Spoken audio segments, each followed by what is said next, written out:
Josh, can you just confirm that we're recording too?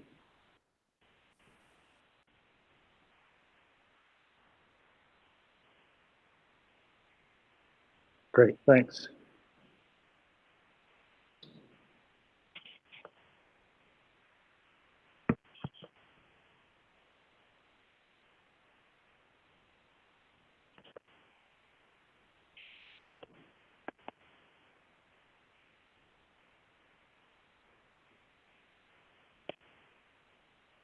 I see Garrett here. Garrett, can you hear us now?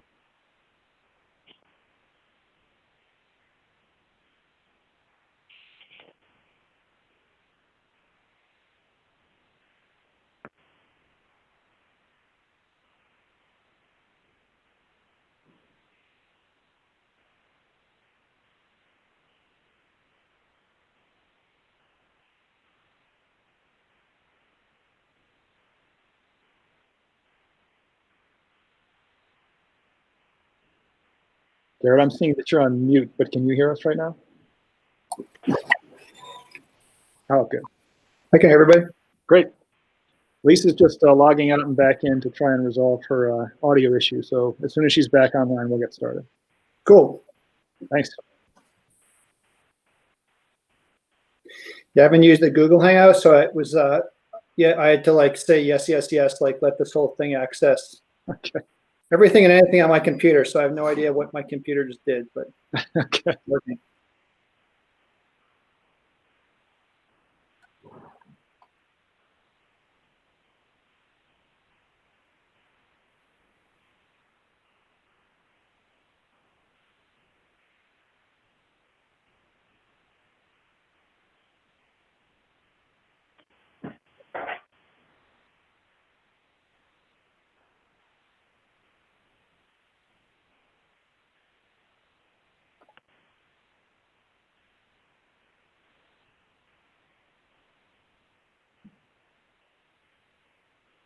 Okay, Lisa's back.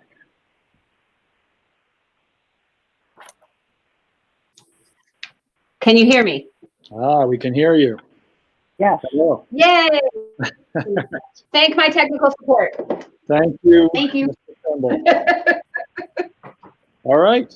We have the full board here, along with Jay and Jamie, and online so far we have Tim Briglin and some members of the public as well. So I'm going to get started here. I'll be.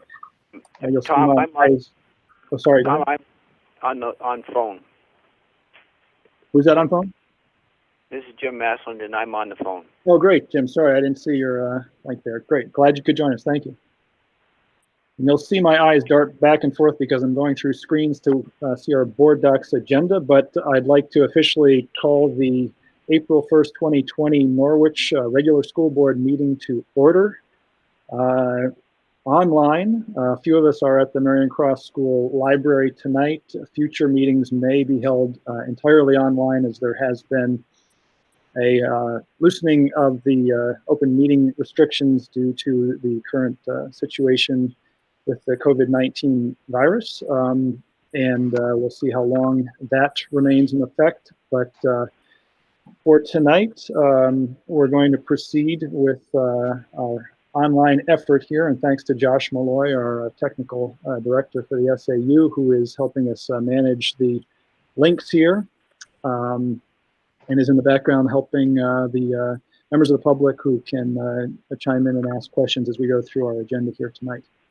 With that, I'd also like to put out a word of thanks to our administrators, Jay, who's been sending out regular updates to the community, which have been very helpful and nice calm in something of the storm we've been going through lately. And Jamie Teague, the rest of our staff members over in the SAU offices. I'd like to thank as well Sean Gagne, our principal here at Marion Cross, and all of the teachers and staff who've really stepped up over these last a couple of weeks as we've gone to remote learning.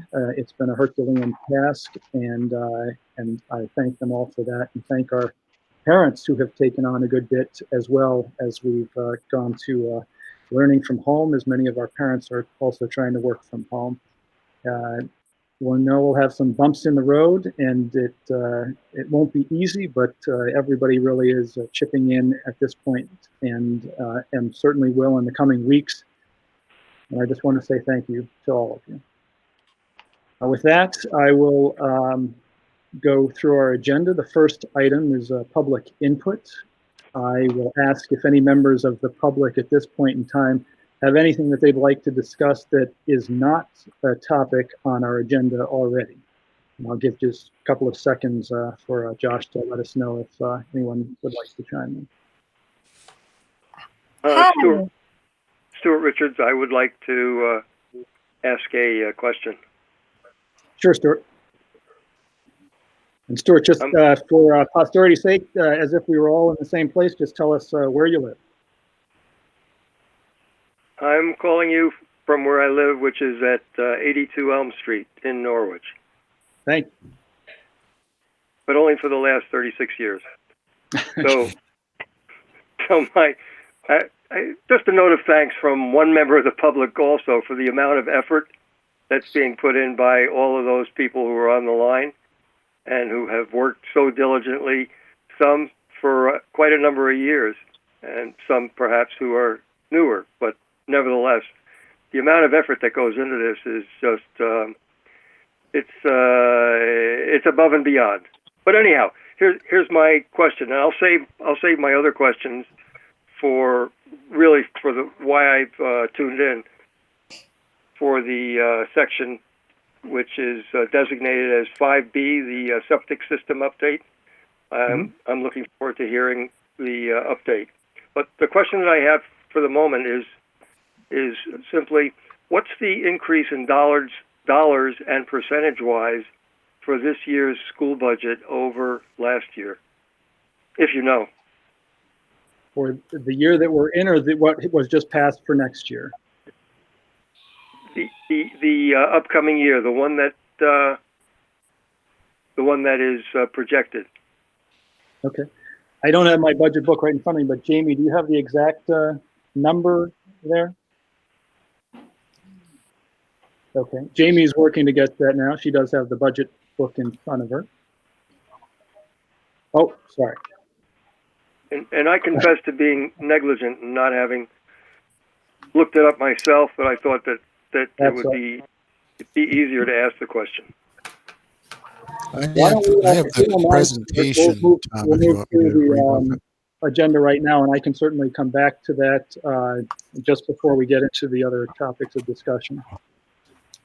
Tom, I do have the budget presentation in front of me if you just want me to go off of that. Yeah, that'd be great, Neil, if you don't mind. Thank you. Yeah, so the dollar amount increase in the budget, so this is just the expenditure budget, was $351,163, which is an increase of 5.99%. Great. Thank you so much. All right. Thanks for calling that up, Neil. And I see that Tony Daigle is on our public side there as well, who I should thank as well, and thank the facilities team for all the incredible work they've been doing and keeping our facilities clean during a time when it becomes even more necessary. So thanks to you. And I will go back to the agenda now. As long as there are no public comments, or is there another? Yeah, hi, I'm Julia Cook. Hi, Julia. Hi, I'm a student at Hanover High. I live in Norwich, and I have a question regarding, I honestly don't really know if this is something that you can answer, but so I basically was wondering if you guys have talked about pass-fail grading for the high school, if that's something that is in your jurisdiction, if that's something you have thoughts about. That would normally be a question for our Dresden School Board meeting, but I will ask Jay Battens, our superintendent, if he'd like to address that, as he's been having, obviously, daily meetings with the administrators. Sure. Julia, thanks so much for the question. Yeah, thank you. I just responded to your email, I think, probably an hour ago, if that. I got it. Yeah. I understand that you organized a petition drive and have over 300 signatures. Yes. Which is great. So as I mentioned in the email, we are having those conversations. The faculty at the high school is talking about grading. within the high school. But then at a state level, that's been a topic of discussion for the statewide superintendents in New Hampshire, and for a lot of different reasons. Just as you noted in your email that you sent me, these are extraordinary circumstances. They're as much as our teachers are trying to provide experiences that are consistent across the board. We all know that it's not the same level of rigor as our normal instruction. It's difficult for some families, whether it's because of technological considerations or simply because of the demands that families have between working from home and then managing the educational assistance they have to provide for multiple children sometimes. It does call for us to do something different with grading. So we haven't decided what that is yet. There have been a number of suggestions, both locally and at the state level, everything from having sort of a graduate school type grading system where it's either an A or a B. Pass fail's another one. Credit, no credit. There are a lot of different things being discussed. But we want to make sure we're fair to our students. We also don't want to disadvantage them when it comes time for things like college admissions. So that's the statewide conversation. We want to make sure that we're being consistent across the state too, so that we, again, don't disadvantage students when it comes time for college admissions. So we hear you. Your petition is going to be very helpful because I think our state leaders do react when they hear especially student voices and parent voices in this whole thing. So thanks for doing that. Yeah, thank you so much for responding to it. Sure. Thanks for the question, Julia. Thanks, Jay, for the response. And we will be getting a good bit more into our discussion about our COVID-19 response a little bit later on in our agenda here as well. If there are no other questions from the public, I'll move on to the next agenda item, but I'll give a second for anyone to chime in. Okay, well, thank you, Stuart and Julia, for your questions. Our next item on the agenda is the agenda review, and we have all of our board members here, so I will turn to them to ask if they want to adjust anything on the agenda. It is a bit pared down tonight given the circumstances, but board, please let me know if you'd have anything you would like to revise on the agenda. I'm all set with it as it is, Tom. Okay. This is Lisa. It looks good. Okay. Garrett? Perfect, looks good. Sorry to do myself off mute and find it. No changes. Okay, thank you. With that, we'll move right into our agenda then, and I want to begin by thanking both Representative Tim Briglin and Representative Jim Masland, who've been kind enough to join us on the call this evening. I reached out to them to ask back in February if they'd be able to join us to give us a legislative update, and things have changed a bit since I was expecting to hear about things like waiting studies and other bills that were working their way through the legislature. Tim and Jim have been doing a great job of reaching out to us to keep us apprised of state level actions in terms of the COVID-19 response, and we're kind enough to show up virtually tonight to give a little bit more background so that more members of the public can hear about that response and to allow us to ask them some questions about the current thinking on where we're going in the months ahead, as much as they can do so. So I'll turn it over to them, and I don't know if either of you would like to go first, Tim or Jim, but please just jump on in.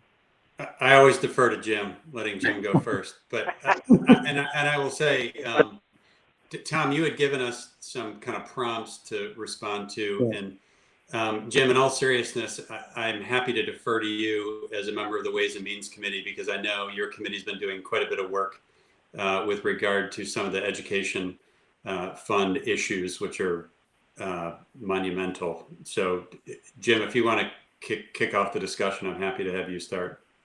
Well, thank you, Tim. The first thing is, I guess I would ask Tom if you got some documents that I sent yesterday. I did receive those. I haven't had a chance to go through them in detail, so if you wouldn't mind giving a little bit of background on them, that would be great, especially for the members of the public. I'm pulling them up on my screen here, and I think I can, if you give me just a second. Mm-hmm. I will run through them. I can give you a summary while I poke around here. That'd be great.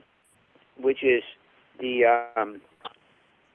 revenues are revenues generally for finishing out this fiscal year, which is FY20, are projected to be down within the balance sheet for this year about $235 million or something to that effect.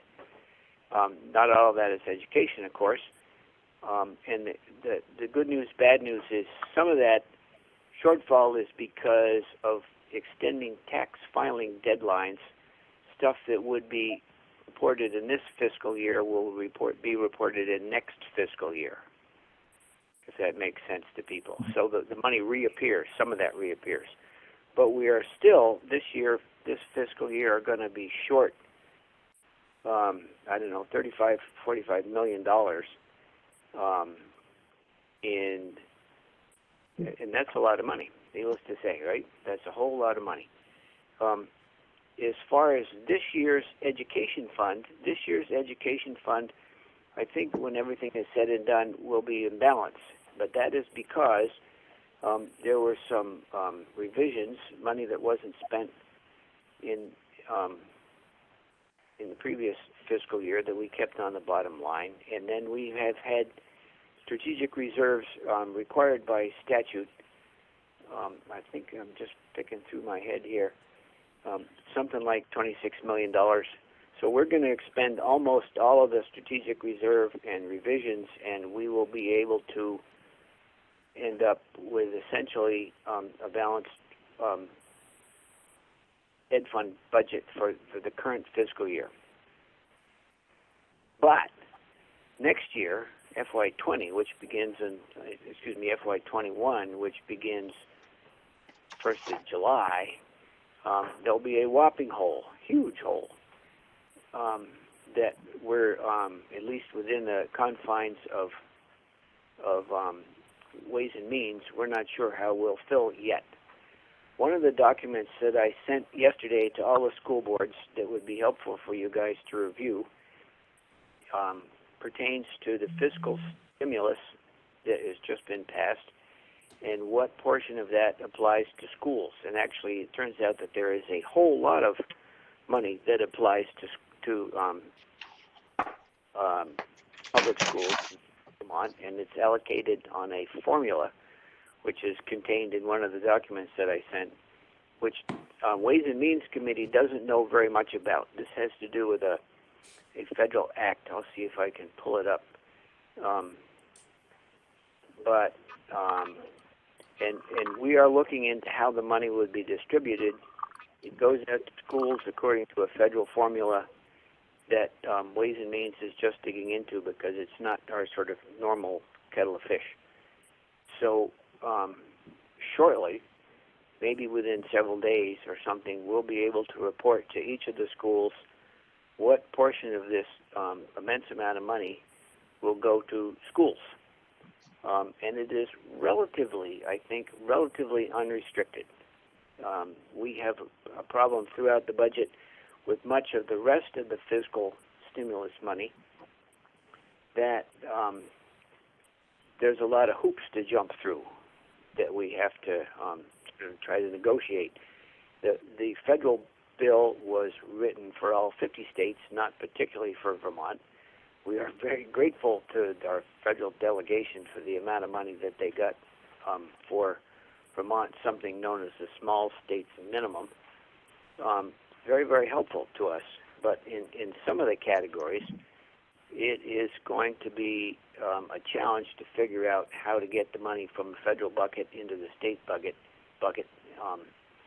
and then out to you folks. But at least with regards to public education, it seems to be relatively straightforward.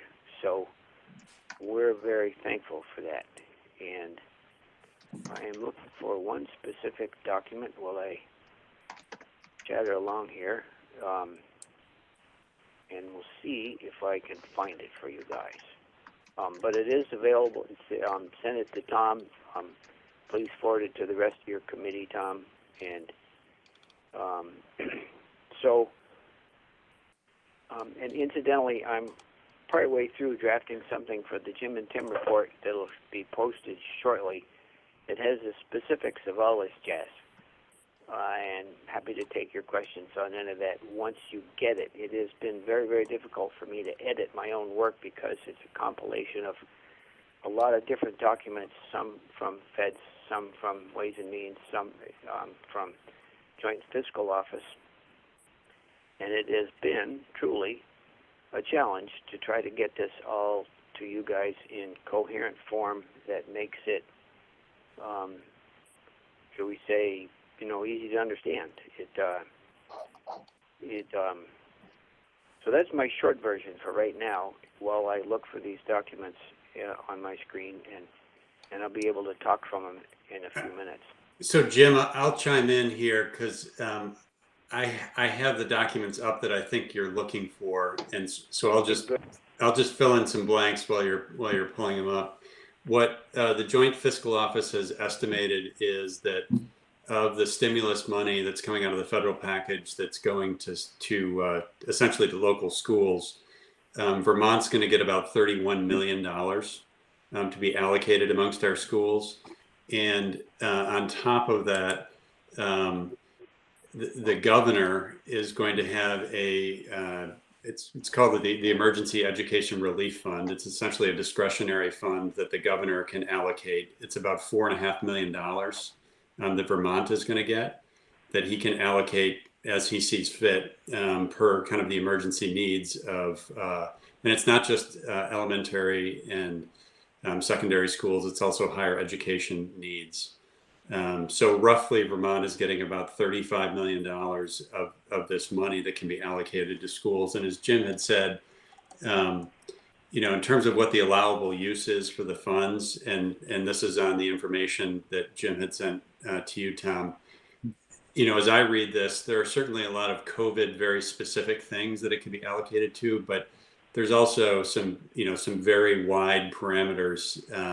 For example, one of them I was reading, one allowable use is providing principals with the resources needed to address the needs of their individual schools, which seems like a pretty broad parameter to me. But there are about a dozen things that it can be used for. But as Jim said, I think there probably will be a lot of discretion at the local level as to what those funds can be used for. And then the other thing that I will say is, and I didn't know what this actually was, but I suspect some people on the call know what it means. Of this $31 million that the state of Vermont is going to get, 90% of those dollars have to be allocated directly to local school districts. And the way that those funds are allocated is based on the share of funds that school districts receive under Title 1A. So maybe there's folks on the call who understand what proportion of 1A funds the Norwich School District receives in the state of Vermont. So I don't, you guys might be able to do a back of the envelope as to, okay, we're X percent of 1A funding in Vermont, and if you multiply that times 90% of $31 million, that will probably give you a sense as to what kind of funding might be available to Norwich here. If I could jump back in here, just some other things that pertain directly to school funding. One thing has to do with why is revenue down and why it will continue to come down. You may recall that for the last couple of years, 100% of the sales tax revenue, purchase and use tax revenue goes to the education fund, and a quarter of rooms and meals goes to the education fund. And both of those are seeing a substantial decline in this just recently, although they were in decline somewhat since January, and we're not sure why. And that the decline will continue throughout the summer and fall, we assume, because of COVID. So the revenues that we hope to see in the education fund just simply won't be there. The other thing, though, to say, which might be at least temporary good news, is with regards to income sensitivity. There's some good news there, is that the payments are calculated on on last year's income for individuals who file, and that most of the money that we use to pay out income sensitivity payments is already in the bank.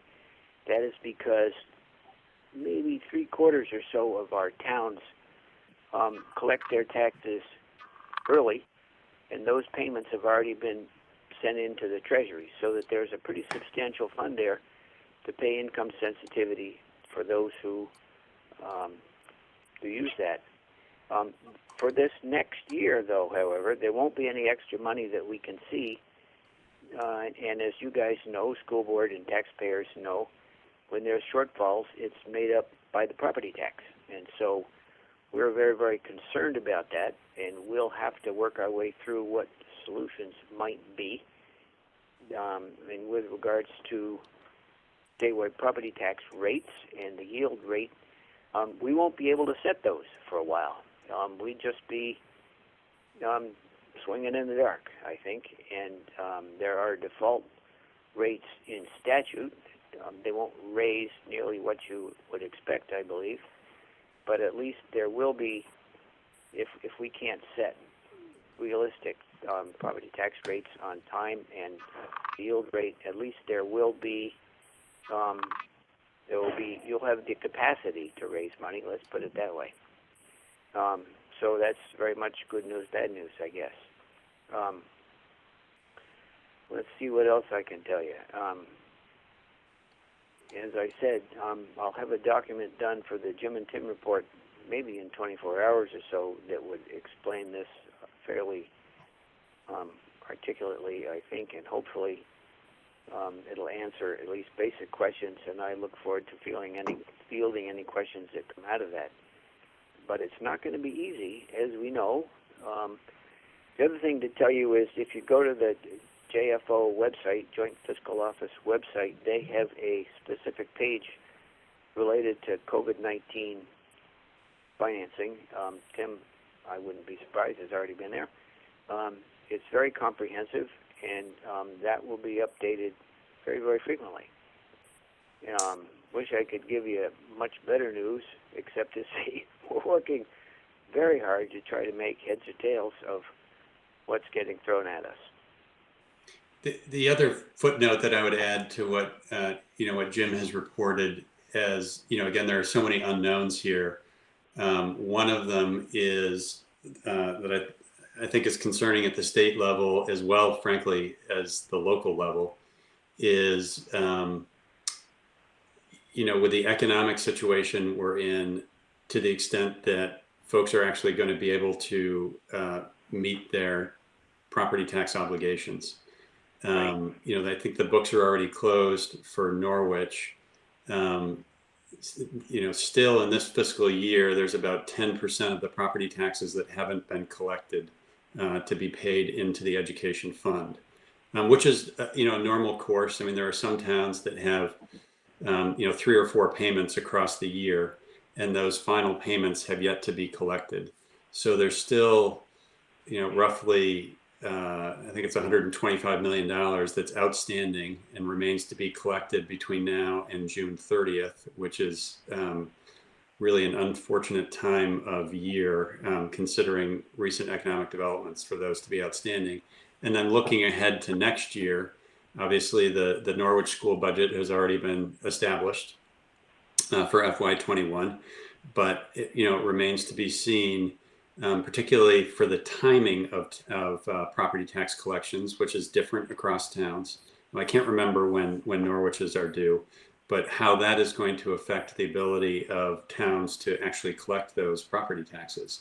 And the way I believe that works is a particular school district, a particular municipality is on the hook for paying those funds to the state, regardless if the town or the school district is paid those funds.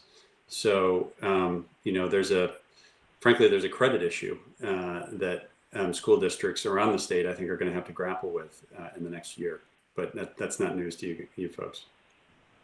It's worth pointing out that Thetford is one of those towns that collects all of its taxes October 15th. So no property taxes, no partial payments have been collected in Thetford yet, and any of us who pay any attention to this will understand that it may be very, very difficult for a number of taxpayers to pay. And as you may know,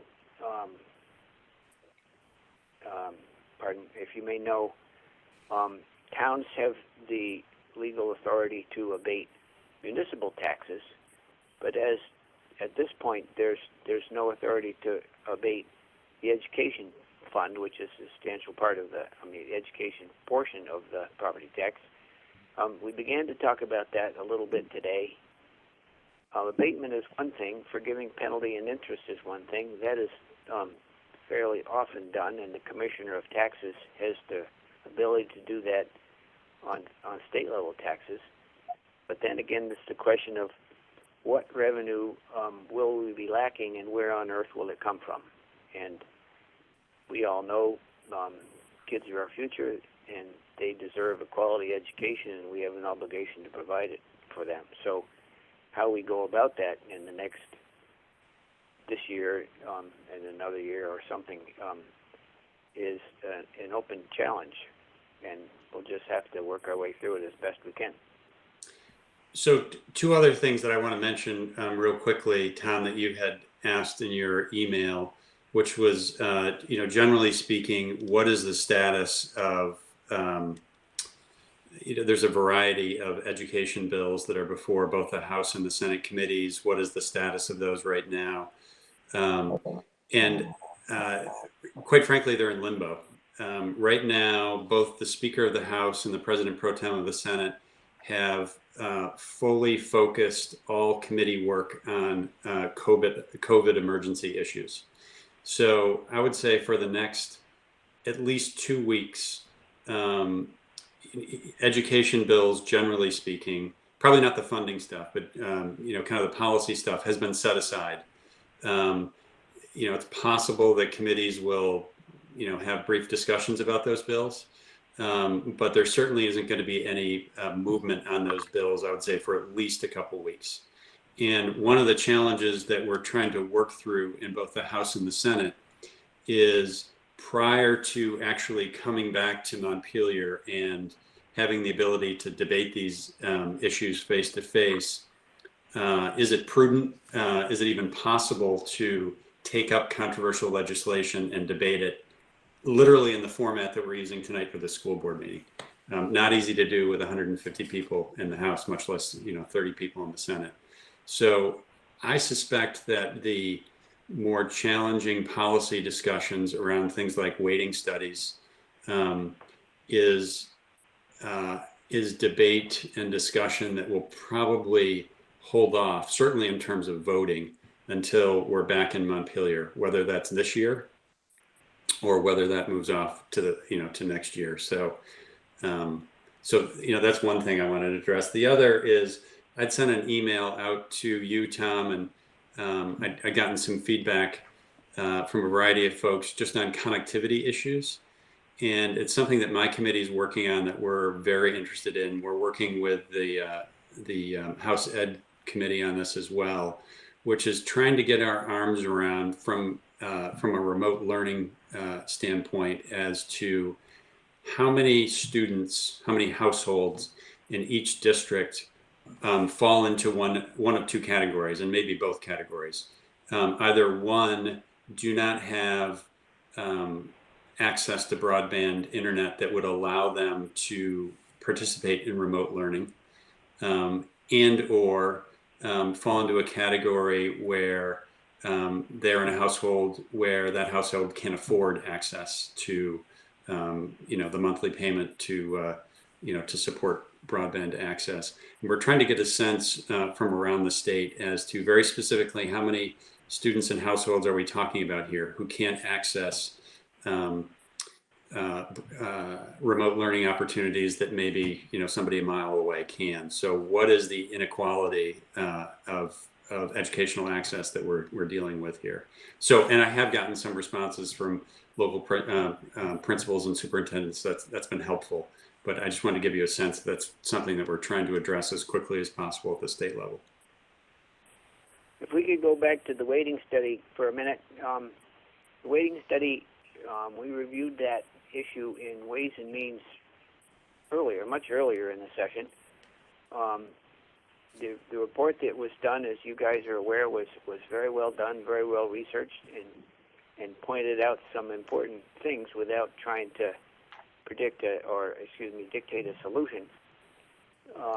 But as you're, I'm sure, very, very well aware, jumping on a new weighting formula right away would change tax rates in many towns, some up, some down. The complaints that we've had, I'm sure Tim has seen them, have come from towns that recognize correctly that their students have been, or their school boards and their budgets have been shortchanged with the, we'll call it the old weighting formula. But what we understand is that changing the weighting formula would not necessarily direct better aid to students who really need it, because the way the law is written now, it would simply go to support the tax rate in towns that deserve more, and there's no guarantee at all that many towns would actually use that money for special ed for kids. In some cases, it would simply be used to reduce the tax rate. So there are a number of serious issues that have to get sorted out, and as Tim has correctly pointed out, it's nothing that we can do very thoughtfully, shall we say, working mostly remotely and not having an opportunity to have the kinds of debates on the floor which we need to do to arrive at a genuine consensus. We will be able to vote remotely on bills, and we're working through Zoom in committees, and I'm finding that quite satisfactory. But that is a far cry from our normal process. And to back up, I think that the powers that be had decided even prior to COVID that the weighting study changes weren't something that we could do. So Tim is correct. We'll look forward to taking that up in January and seeing how we work it out. The short version of that is, in order not to shortchange schools like Thetford and Norwich, which have operated according to the law and it's worked for us, and in order to bolster schools that have not received the extra money that they probably deserved, we'll have to find a new pot of money somewhere. And I don't know where on earth that'll come from right now. That makes sense, hopefully. Yes. Thanks to both of you for the update. And Jim, thanks for sending that documentation along yesterday. We'll forward it to the rest of the board and the administration here, and we'll go through. But thank you for that overview. And Tim, thanks for the daily updates from the state level too. Those have been extremely helpful. Not surprised to hear that a lot of the things that you were looking at coming into the year are going to be pushed off to probably next year. Not surprised either to hear about the rather bleak forecast financially moving ahead here. That'll be something we'll really have to grapple with in the coming months here. I'm going to open it up to my fellow board members if they have any questions first before we move on here, but please chime in if you do. I do not. Thank you. That was very clear, both of you. I really appreciate it. Well, anyway, as we both say periodically, we look forward to your questions. We actually learn things sometimes in doing research to answer your questions correctly. So feel free to ask them, and along with, we'll keep you abreast of updates as they develop. That's great. And, thank you for hearing us and having us on, and we look forward to talking to you again pretty soon. Did you have a question, Neil? I did. I was wondering if I could squeeze it in, Tom, if that was all right. Yes, please do. So I know it's early on in all of this. Two questions. One, do you guys have a sense as to how the legislative session might play out? Are you going to try to do it remotely till the end to perhaps recess and then reconvene at a later point over the course of the year? And the second question is, I know, so it sounds like we've done a lot of work to identify where the gaps in funding are going to be. Kind of curious about the status of any discussions that have been going on about how to address it. So I'll take the easy one. In terms of, and this is not based on inside information. It's based on discussions that I've been part of, but certainly no decisions have been made on this. So I'm not breaking any news tonight. But my guess as to what has to happen here, as we talked about a few minutes ago about what education legislation can actually be taken up and actually worked on. I think the medium through which Jim and I are working in the legislature right now, which is again similar to to how this meeting is being conducted, is really not conducive to kind of deep policy work. It works for emergency stuff that we're going to have to work on.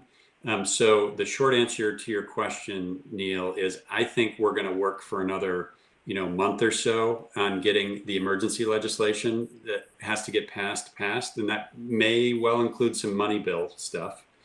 And I am guessing that we are going to adjourn for a period of time, hopefully seeing the pandemic die down a little bit in Vermont, to a point where mass gatherings can occur again and the legislature can come back for a period of time, whether it's this summer. I don't know what the timing of that would be, but there are some meaningful pieces of policy legislation that have not made it all the way through right now that I think both the speaker and the president pro tem would very much like to see cross the finish line.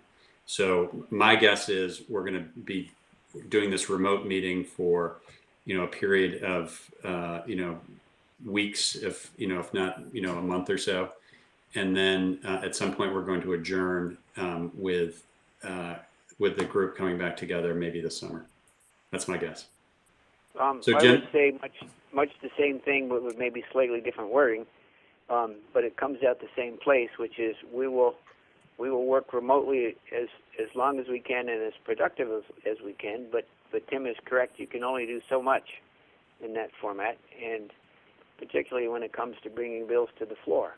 My wife said today or yesterday that she heard somewhere that we'll be at this until midsummer or into the fall. So that was news to me.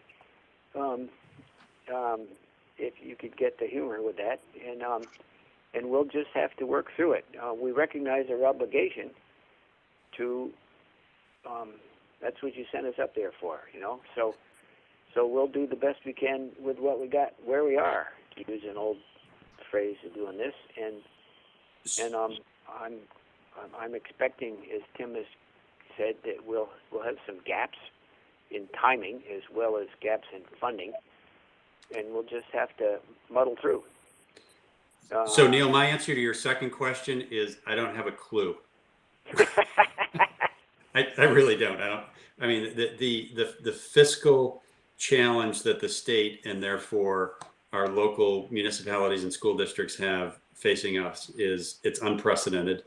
Some of the federal money will plug some of those holes, but there are going to be some really uncomfortable cuts, and likely in future years, if that's not bad enough, some uncomfortable tax increases. I don't see any way around it, and it's going to be ugly. But yeah, and I guess my only hope is when we get to that point that, to the extent possible, we make it a statewide effort rather than pushing some of those requirements to local boards and local communities who could end up handling things differently. Okay. I think you're exactly correct on that. Also to say what Tim just said in slightly different words, we have the current state situation, which is the one we probably understand the best.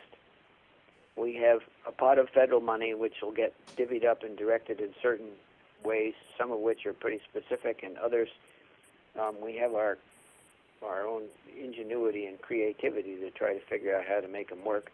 and there'll be a gap in the middle in various places throughout the budget and various programs, and it'll be our obligation to try to sort through that and come up with an answer. And needless to say, we will want your guidance, your feedback, yes, no. And as I realize very often, some of our better ideas come from you guys. So look forward to continued conversation, and once again, thanks for having us on. Great. Thanks again to you both. If there are no other questions from the board, I'll wait a few seconds to see if there are any questions from the public.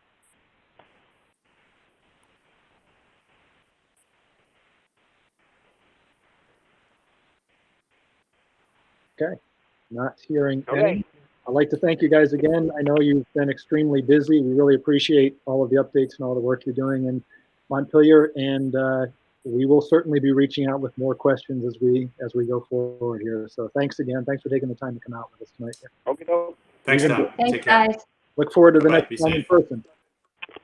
Yeah. All right, thank you all. With that, we do have on our agenda PTO report, which is a legacy of obviously from previous meetings. I did reach out to our PTO chair, Emily, one of our PTO chairs, Emily Bradley, who did express that and sent along a message that they have posted and let their membership know that, and I'll just read from that message, that they are sad to announce that until further notice, all PTO activities are postponed. This includes the grant submissions that they had already received. They feel at this time it makes most sense to hold off on awarding any grants this spring until they can determine later when a school will resume.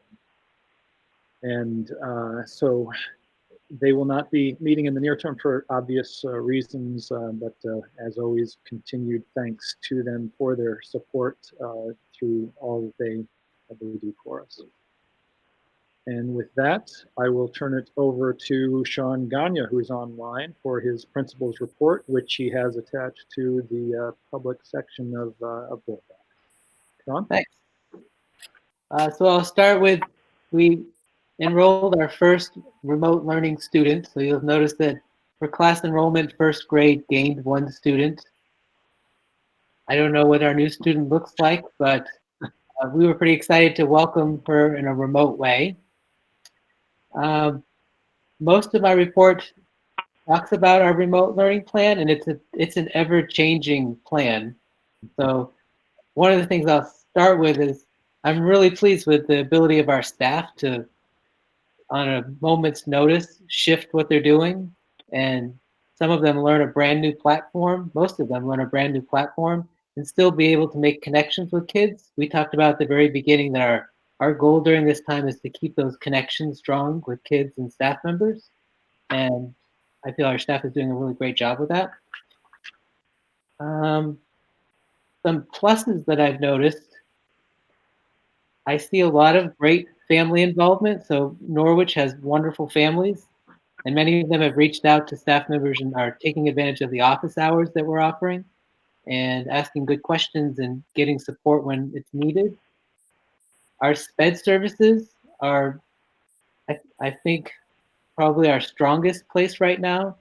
Kids who have IEP services have all been reached out to and plans have been made. So those services are, for the most part, still happening remotely, which I'm really pleased with.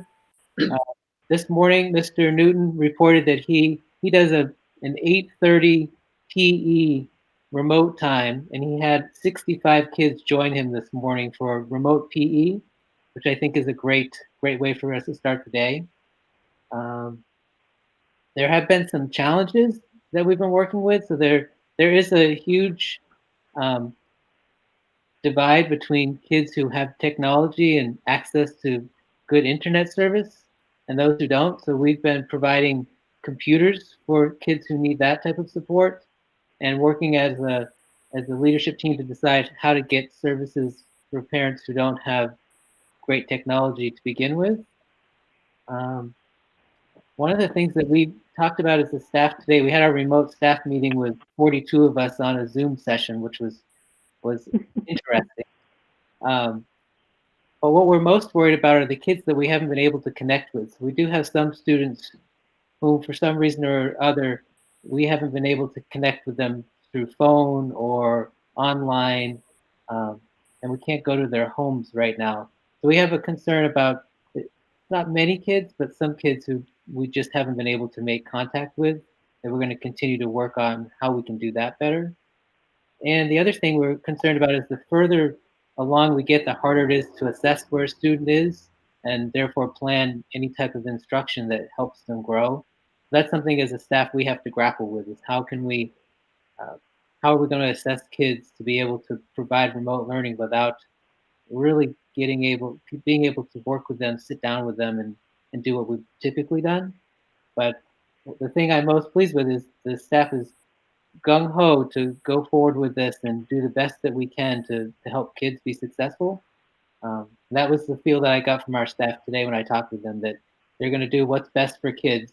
They were anxious about the governor's change from going from maintenance to instruction. And what we decided is we're just going to stick with what's best for kids. And we are decided that no one's going to take us to remote learning jail right now. So if we keep our focus on what's best for kids, how can we keep kids learning as best as we can, then it's going to be okay. And that's how I'm going to approach it. I do want to send a couple thank yous out there. I think that we are incredibly lucky to have Jay as our leader. He has done such an incredible job with communicating, getting the leadership team all on the same page, and just keeping calm and keeping us moving forward. So thank you for that. And going along with that, the SAU office and the leadership team has done an incredible job of being calm, doing what's best for kids, and just moving forward. And I'm super thankful to be part of this team right now. And on a different note, we've started remote interviews today. So we have interviews set up for the 6th grade position, which were today, the 3rd grade position tomorrow, the 2nd grade position next Tuesday, and we're working on the special ed position. And I have to say that using Zoom wasn't as bad as we thought it was. We feel like we got a good feel for the candidates, and it was okay. We did add a couple components to the process. So we added a written response component and gave more scenarios, and are trying to just get information that way. And we're going to do a more extensive reference check just to make sure that our candidates are vetted well. But that process is moving forward. And it's really lonely at school. So when I go into the school building, it's a quiet, lonely place. And I miss everyone that's usually there. That's my report for you. All right. Thank you, Sean. Thank you for all you're doing as well. It's tremendous work, and as I mentioned earlier too, the teachers and Jessica, who I see is online with us now too. So thanks for everything.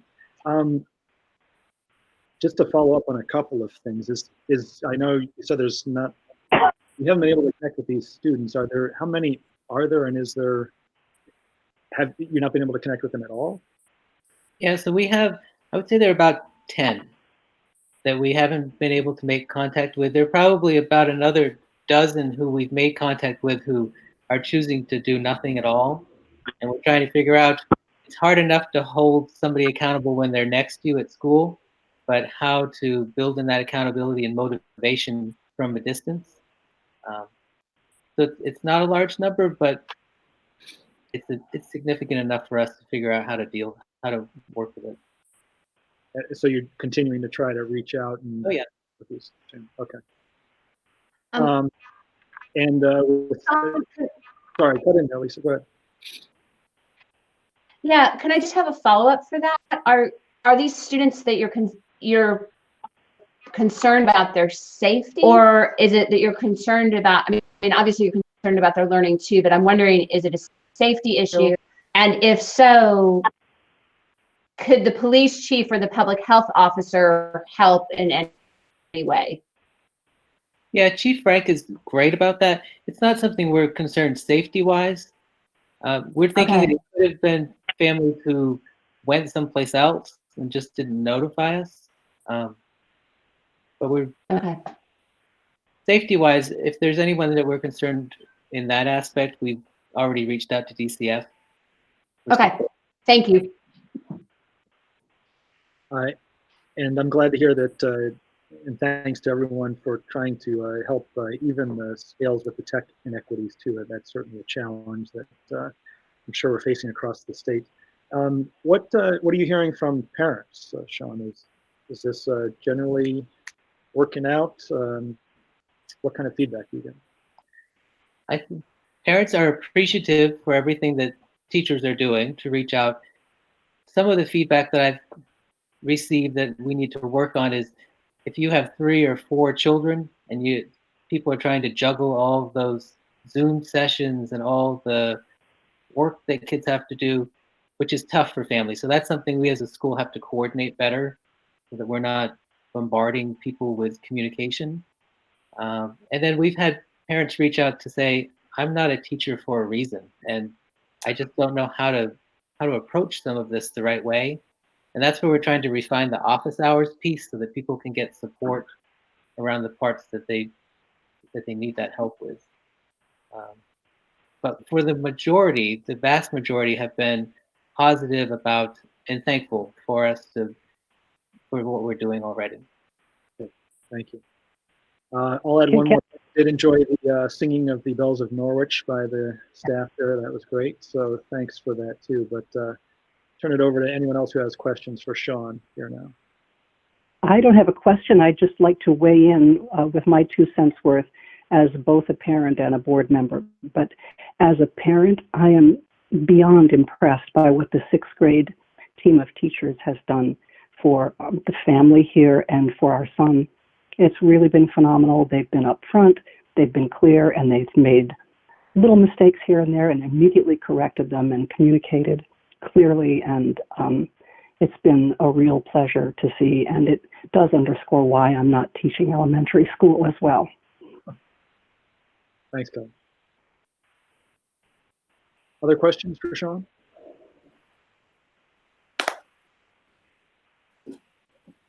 So Sean, do you think this is Garrett? So I do, and just to follow up on that, I have noticed having 3 kids in the system, there's just been a big step up even over the past 2 weeks, just from week 1 to week 2, with in particular the teachers just getting really up to speed. So you can kind of see, I think we're going to hopefully just see things continue to smooth out, as we get into like weeks 3, 4, and 5 here, and everyone into their rhythm. So it's been good to see all the teachers. You can just tell the ones that, weren't up to speed on the Zoom and all that kind of thing. All those wrinkles have been really smooth out this week versus last week versus the prior week. So that's kind of across the board. So it's been really good to see. I think one thing, Sean, just to think about, and I don't want to get into a problem with this, but one feedback I've heard from some parents is there a way for the teachers to communicate what the goals are for the classes, kind of through the end of the year, like a bigger picture? And I hesitate to bring that up because then you end up with a problem where you don't want to like inundate the teachers with parents. But I think to the extent, I'm wondering that this, you have to answer this now, but just keep in the back of your mind, it seems like that's been one feedback that's come through kind of the parental community here is kind of what is the goal for some of these classes? Because a lot of the parents just don't know what the kids are working on, and what they, Anyway, I don't want to get into that because it could just be a big rat's nest of problems by having teachers just get into the pie of the teachers and just messing things up. But maybe that's something from a summary level at some point. Each of the classes could just say, hey, by the end of the year, our goals are, for 2nd graders to have mastered fractions, spelling lists, a few things like that, just to give the parents that are trying to keep up here, a little bit of guidance as far as what the end goal is for some of these classes. Yeah, but I don't want to create problems either, right? Because you can see where that becomes a slippery slope of micromanaging the teacher, which you definitely don't want to do. So I think Jay wants to weigh in too, after Sean, if Sean has something to. I think it's a great point because we do have to give people some direction about where they're headed, and I think as a school we have to decide what are the most essential pieces of information we want kids to gain for the rest of the year, knowing that there's no way they're going to be able to get everything they would have received. But I think that's a good exercise for us as a staff to go through it and think about in second grade, what are the 3 math concepts that we want them to be solid with, and share. And I think that's fair to share with families. We just haven't got there yet, but I think it's a next. Well, yeah, don't get me wrong. This is not something for this week, right? This is just something over the next few weeks, maybe, that might be as the teachers get up to speed and have maybe a little bit more time on their hands to, free time where they're not learning Zoom and, dealing with all these things. Might be helpful. Jay, did you want to kind of? Sure. I don't know if it's. I guess if other board members have questions for Sean on his report, I could wait because Garrett's question really ties into the larger picture of what we're being expected to do by the state, frankly, which I'm ready to talk about whenever you are. Great. Yeah, let's hold off for just a second. Any questions for Sean? Otherwise, we can move on because Jay is going to give us a COVID-19 update in our next section of the meeting. Okay. Thanks, everyone. And thank you, Sean. You're welcome. And with that, I will move us into our business requiring discussion, and the first item of which I just mentioned, the COVID-19 response update. And since he's already started, I'll turn it back over to Jay. Thank you, Jay. Great. Thanks, Tom. And thanks, everyone. I guess if I had to start somewhere, it would be just the amazing response of our entire staff and all of our families. And to Garrett's point, we have the Agency of Education, which has acknowledged that this first couple of weeks has really been a challenge for us just to get up to speed, learn these new platforms, and to provide essentially a maintenance of skills for students. But the governor's order and subsequent direction from the Secretary of Education has laid out a more aggressive course for us in terms of ramping up what we're doing to ensure student progress in what they're calling continuity of learning. And we have a requirement to establish a continuity of learning plan, which Sean is really already well ahead of with what he's already done with his staff. But we need to then sort of shift gears and move into attempting to introduce new material and have some sort of measurable progress for our students. And Sean hit it on the head. We're not going to be able to provide the exact rigor and scope of content that we normally would.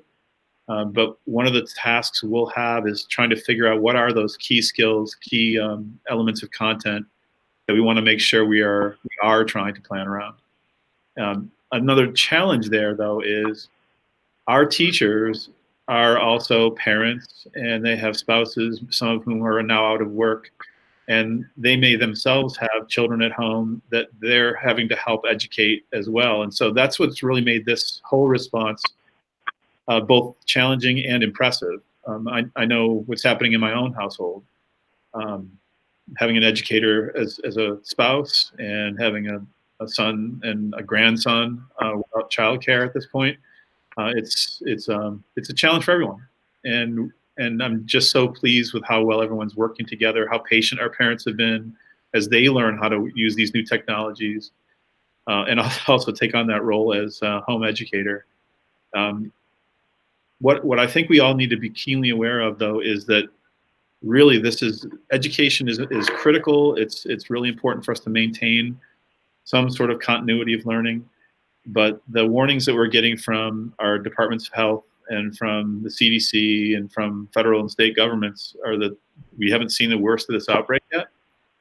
And so I think job number one is for us to take care of each other, make sure that we're following all of the guidance that we're getting about ensuring that we have proper social distancing and that we're doing proper hygiene measures. I want to make sure, Sean, you're aware that Jamie and Tom and I broke through some of the signs on the doors that said "Don't enter," because these rooms have already been disinfected. They're going to have to disinfect after us being in here, I'm afraid. But that's the reality we're in now. There are some districts in SUs in Vermont that have made their buildings off limits to everyone, essentially. We haven't yet done that, but as the outbreak intensifies, I think we may need to start to think about that. And Tom, you mentioned earlier that we're probably looking at having to try to make these completely remote, the board meetings, which we can do now. And after this dress rehearsal tonight, we'll have a roadmap for the other districts in the SAU for conducting these meetings. We have a number of things that we're waiting for additional guidance on, one of which is actually we had our student-led conversation earlier this evening when Julia Cook mentioned grading. That goes right, again, along with Garrett's question about where are we headed in terms of what we're doing, but also how are we going to measure it, assess it, and document students' progress. This becomes more of an issue when we get into the upper grades in the middle school and the high school, but those are conversations that we're not having in isolation. Like I mentioned earlier, we're meeting with our state departments of education to address those collectively.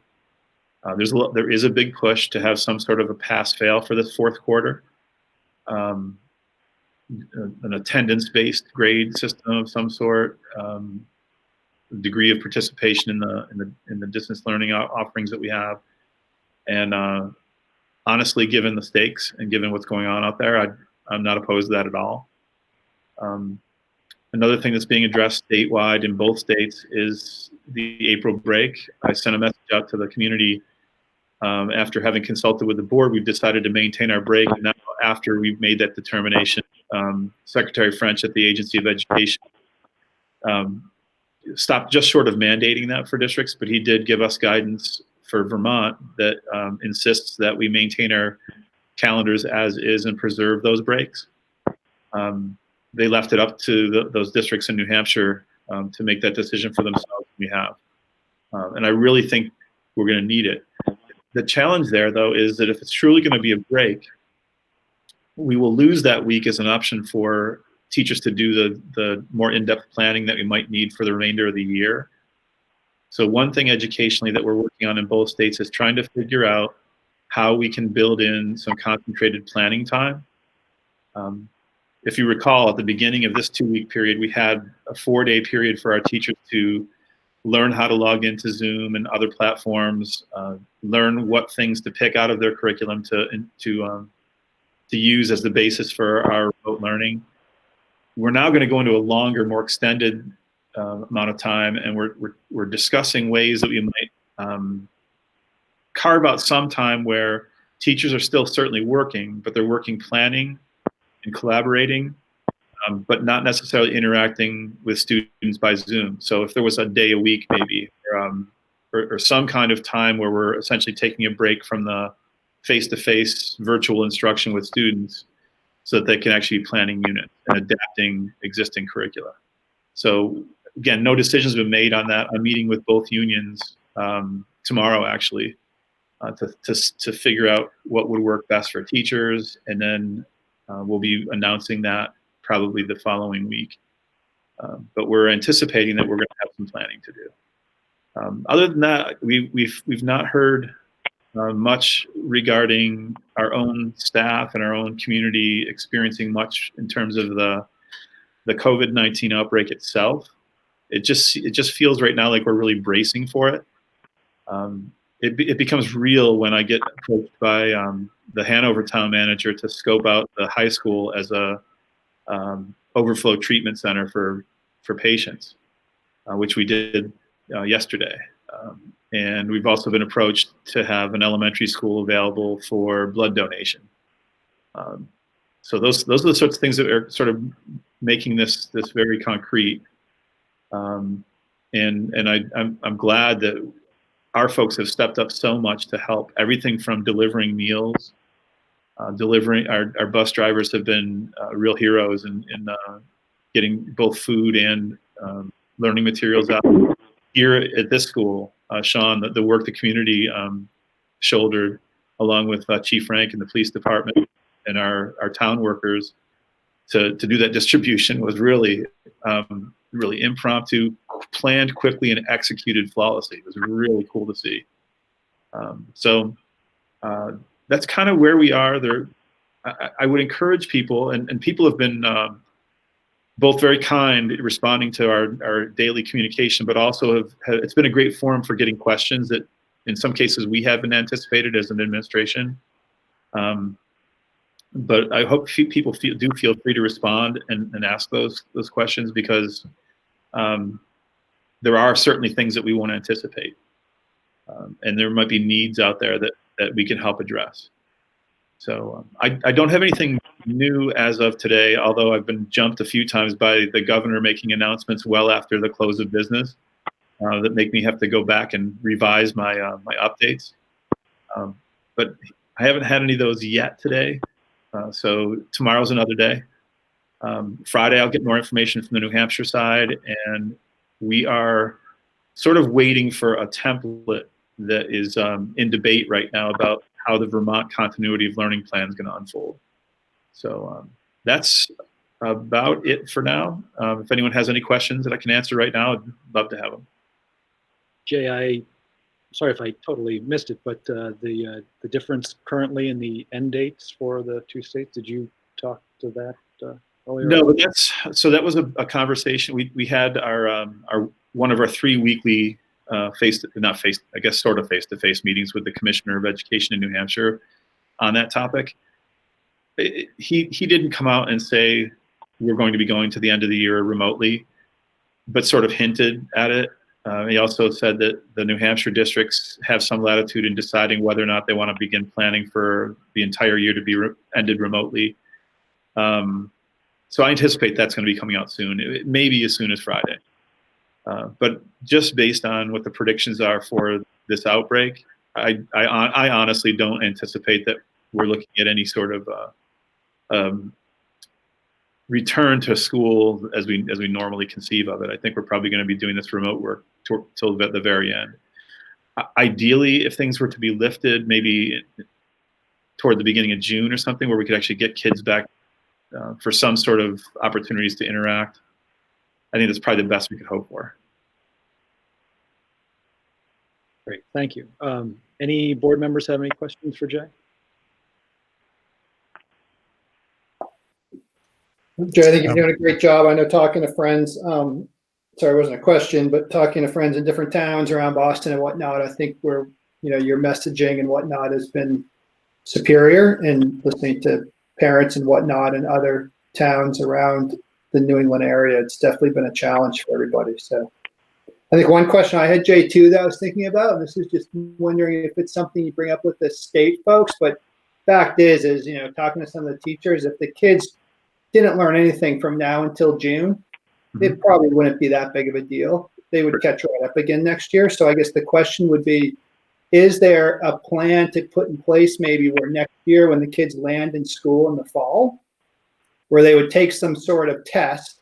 It wouldn't be a standardized test. It's not about ranking or anything like that, but just for the teachers, to use a test to kind of level set with where all their students are, so that then they can maybe adjust their first couple, their month or two to get their kids back up to speed and maybe pick up some stuff that they missed at the end of this year, to make up those holes and take some of the pressure off of. Sorry, I'm smiling, but it's just so funny you asked that. That's exactly the question I asked of the New Hampshire Commissioner of Education on our 260-person chat today. I phrased it like, if we could come to some agreement of ending the school year a little earlier than it's on the calendar, so that we could have time to work with our teachers around the start of the coming school year, because we're going to need to make modifications in curriculum and instruction, in all likelihood, to make up for things that maybe need to be reviewed or assessed, and also to think about what we might be able to provide over the summer. There may be opportunities, especially for students like Sean identified, who we haven't really been able to contact. I'd say at the high school, they said there's about 30 kids in the same boat at the high school level, and I'm not sure. I think it's a slightly smaller number at the middle school. But there are some kids who are maybe receiving special services of one kind or another that may need compensatory education, and summer might be an opportunity for us to do that. Correct. Thank you. Thanks, Garrett. Any other questions? Tom, I'm curious as to whether or not we know, has there been any budgetary impact for any of the efforts that are underway associated with remote learning? I'd say, yeah, and I'd invite Jamie to chime in. What we're being asked to keep track of any expenditures beyond normal, because there's some belief that there will be some reimbursement for us. Obviously, we have some employees who aren't able to do their full job, but we're keeping them whole. So just even monitoring that element of payroll, we're documenting. Jamie submitted to the state in New Hampshire. The DOE had asked for just excuse me, categories of expenditures that they should be tracking. They're asking that advice from the field. And Jamie is kind of ahead of the game on that and shared that with the New Hampshire folks. Jamie, I see you're on. Go ahead. Right. So early on, the folks from MACE who work with FEMA had sent out an Excel spreadsheet that they use during times of natural disasters to track costs that are reimbursable.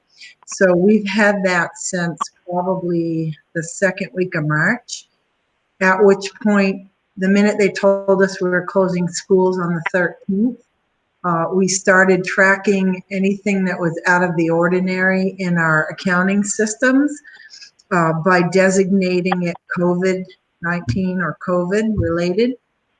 So any costs over and above or out of the ordinary are being tracked in that manner. I haven't, as of today, pulled a report on that. I can tell you we have been spending more money in the area of distance learning, communications for like hotspots and expanded Wi-Fi access through letting people use, either upping their gigs if it's available or through dial-up or DSL or whatever they can find that's available. There's not been a lot of that on the Norwich side, but I mean, it's been spread throughout all of the districts, and Josh, our technology director, has been overseeing all of that to make sure that we're utilizing, the best resources available for the best pricing. He's been doing a lot of work in that respect. And we're tracking all labor hours that we are covering where folks may either be out due to, childcare challenges or sick challenges having to do with self-isolation or quarantine, anything like that. So any labor costs that are, that are kind of ghost labor costs.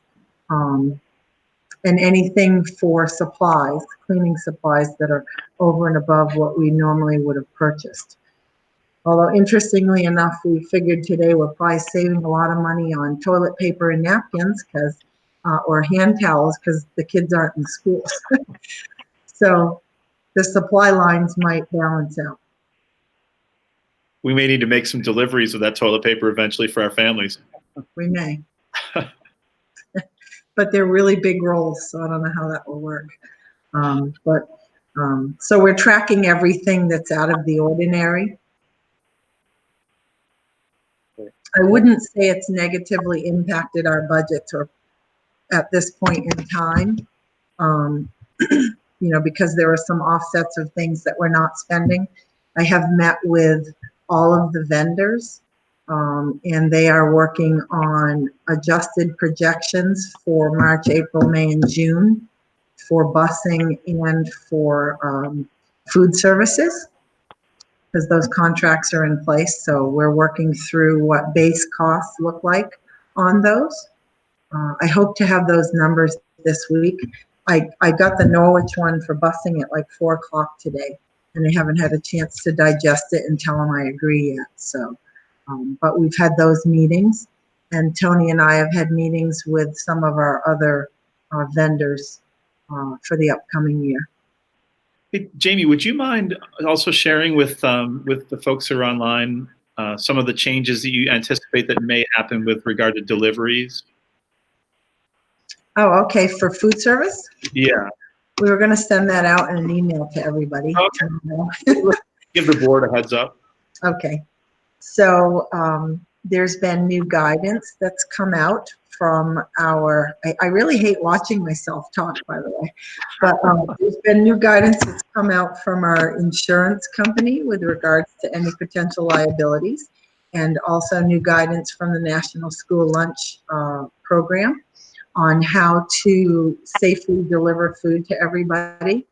We've been utilizing our bus drivers, driving the buses with one other volunteer, and we've actually been delivering door to door. I know a lot of the other schools are having people drive in to pick up food, and unfortunately, some of these populations of folks who are experiencing difficulty, you know, they don't have vehicles to get back and forth, and they don't have the means to, you know, cart the kids back and forth. So we're doing our best to do door to door. And so starting Monday, we're going to employ some more aggressive social distancing and safety practices. We've been wearing gloves. We're now going to be wearing face masks, because now that the health professionals are thinking in there, looking at China and Korea, where the curve kind of flattened pretty quick, that perhaps wearing the masks is keeping in people's germs who don't know that they might be sick. So we're ordering masks for all of our folks. They're going to be reusable masks, and they're being made for us by one of our local seamstresses. Actually, it's an employee of the Norwich School District, who's a good seamstress. And so the bus drivers and volunteers will be wearing those starting Monday. We have sanitizer on all the buses for people to do their hands in between all of the deliveries. We're using the plastic bags, not reusable bags, unfortunately, but that's what they're telling us to use. So we're following all the guidelines on keeping everybody safe.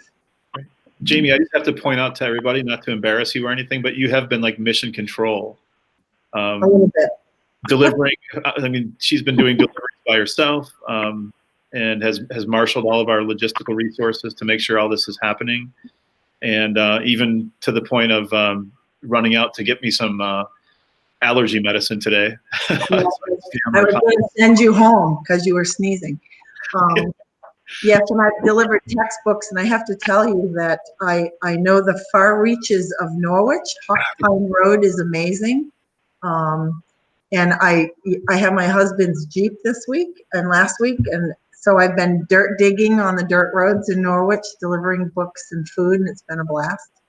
Well, thank you. And in Heartland, to our tuition kids that are out in the middle of nowhere, it was interesting finding them. Yes, thank you, Jamie, for all you've been taking on these. Yeah, it's been an adventure. I'm sure it has.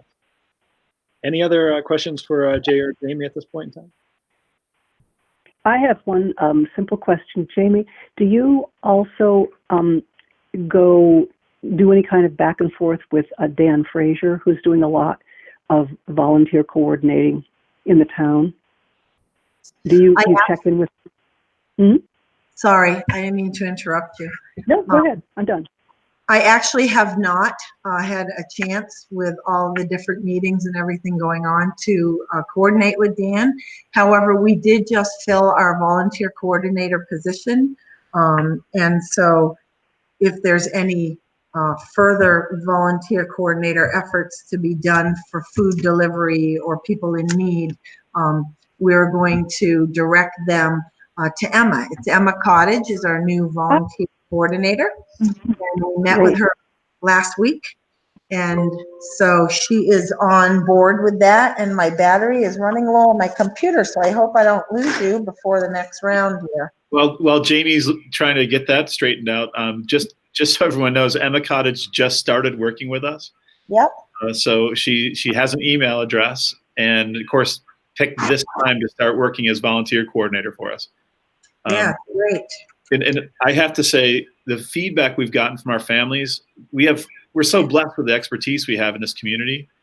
I have to be careful what I say when I'm trying to make a joke on my updates, because I'll have like 3 or 4 ophthalmologists check in and tell me I should not use Vicine. Right.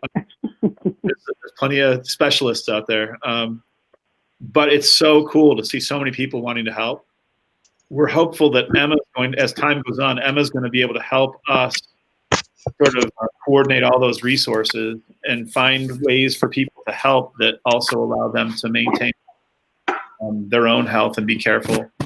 But I hate to say it, but one of the silver linings of this whole thing is there's going to be so much pent up desire on the part of people to help and to take a deep breath and go back to normal, that I think if we're really careful about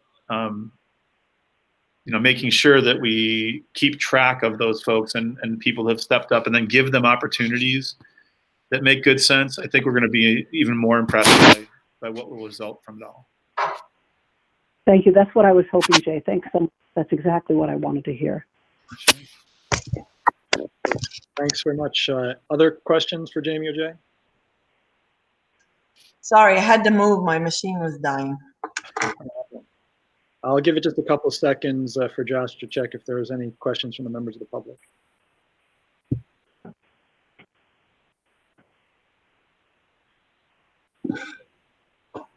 Okay. Not hearing any, we will move on in our business requiring discussion with the only other item that we have tonight in our shortened agenda, and that is the septic system update. I'm going to give a bit of an overview of where we've been in the past few weeks, and then I'll let Jamie chime in, and I know Tony's on as well on the public side, so Josh can mute him when the time comes if he'd like to speak up as well. In the past few weeks, we have been working on several on assessments of the various options that we foresee moving forward here. As most people who are on the call know, we started with 3 options, one of which is a replacement of the septic system in place on the green. Another was the Peisch property bordering next door. Another was the hookup to the Hartford wastewater system in partnership with a few businesses along Route 5 South. And over the past couple of weeks, we've also begun looking into a 4th option of an eco machine.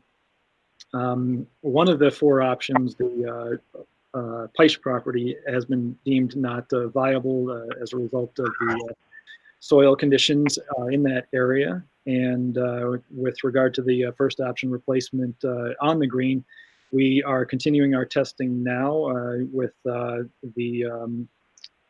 wells that were put on the green and testing the water table at its highest point, which is of the year, which obviously is about now. And we'll continue to monitor those for the next couple of months, working with Steve Revell, the hydrologist who put them in place last summer. With regard to the Hartford wastewater system, I have not made much progress there. I just have not reached out recently.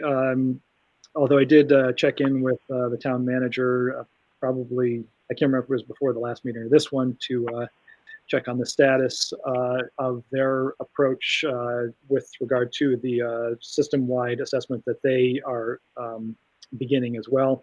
I asked that because he had referenced at least a one-year time frame for that to take place, which would push us into another full budget cycle before we could potentially bring something forward.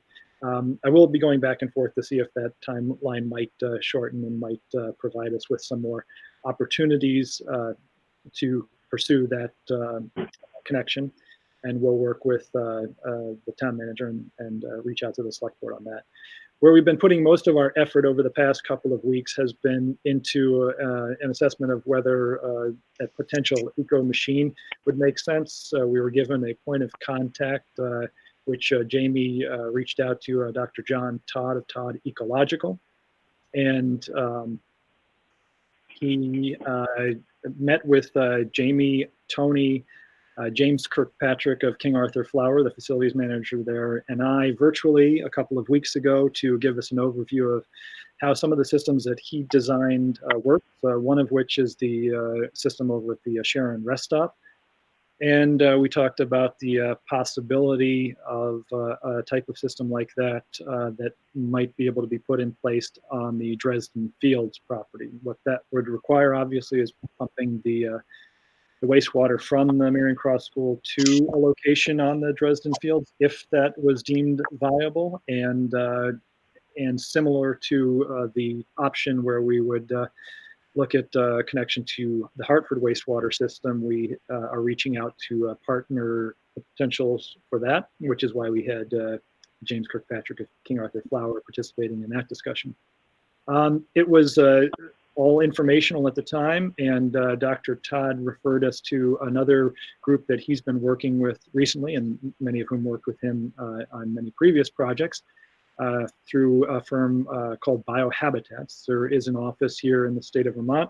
Now, we talked to a couple of representatives, both of whom had worked in the state at one point in time, but are now spread out across the country in New Mexico and Oregon, and talk through some of the issues that we were having. Again, totally informational meeting, providing them with some background on the issues that we've been seeing here, thoughts on a potential placement of a system if that was a direction we deemed viable. And we'll be circling back around with our team to figure out our next steps there, and whether or not we'll be following up with Biohabitats to get them to do more of an assessment and a cost review of what it would take to put something like that in place. Our thinking there, again, obviously would be a much more expensive cost than replacement on the green, which is why we would look for partnership opportunities there, and opportunities that would open up the potential for going after federal, state, and other grants that might be options if we were to go that course. As I said, that is very much in the earliest stages of review, but there seem like some interesting options there, including of which potential educational benefits to such a system. So as I said, our team of Jamie, Tony, and I will continue to reach out to our the people we've talked with for partnerships, including James Kirkpatrick at King Arthur Flower, and others along Route 5 South that we've previously mentioned at the Co-op and FOGS, Norwich Commerce Park, and then Jeff Goodrich, who's been our contact with Pathways Consulting. I'm going to turn it over to Jamie, if she'd like, and then maybe Tony to fill in any gaps that I may have left, and then we'll circle back around for questions and a discussion of next steps as we move forward here. Okay, so we got an update from Steve Revell this morning. He pulled the transducers out of the ground yesterday and brought them back and downloaded the March data from them. He'll be running the reports here in the next week, and we should hear from him shortly. They just wanted to make us aware that they too are dealing with the issues, of the pandemic and with the governor's orders regarding essential businesses. Pathways also, has made us aware of that, although they both feel that because they're dealing with a potential public health issue when we have eruptions on the green, that they're considered essential businesses to us. So that's where we're at on the March data, and then the transducers were put back in order to pull data for April and May as well. It's kind of a bummer that the district's not running, right? Because that we're not putting, any effluent out to the beds at all, really. Or if we're putting a little bit out, maybe a couple hundred gallons, I think Tony said, with just, cleaning the building and a few bodies in here on occasion once in a while. It's probably really low. Yeah, that's true. Yeah. So we did meet with Biohabitats, and we're going to circle back around.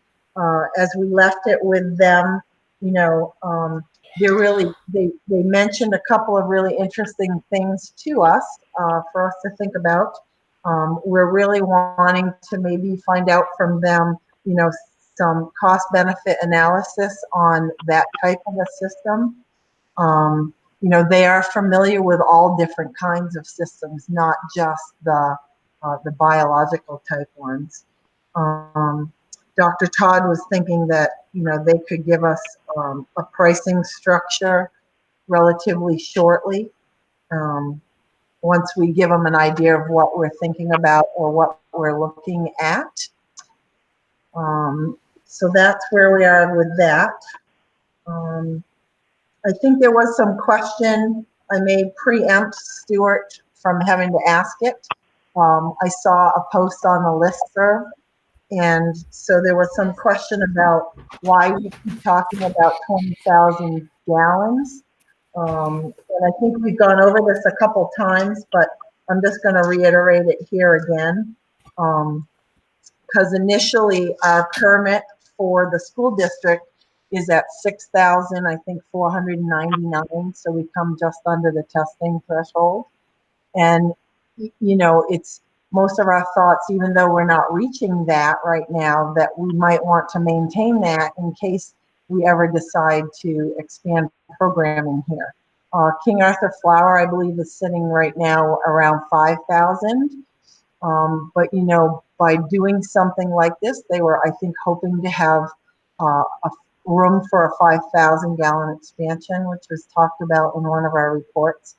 Both the FOGs and the co-op, I think, were looking at 1,000 each.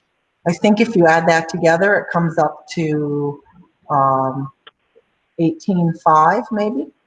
And while that's, that's what I think we were originally talking about, I think we rounded it off to the 20,000 gallon mark because we also originally, when the permitting was done for the Dresden Fields project, that permitting had a shelter that was supposed to be built in the middle of the fields off to the back towards the woods.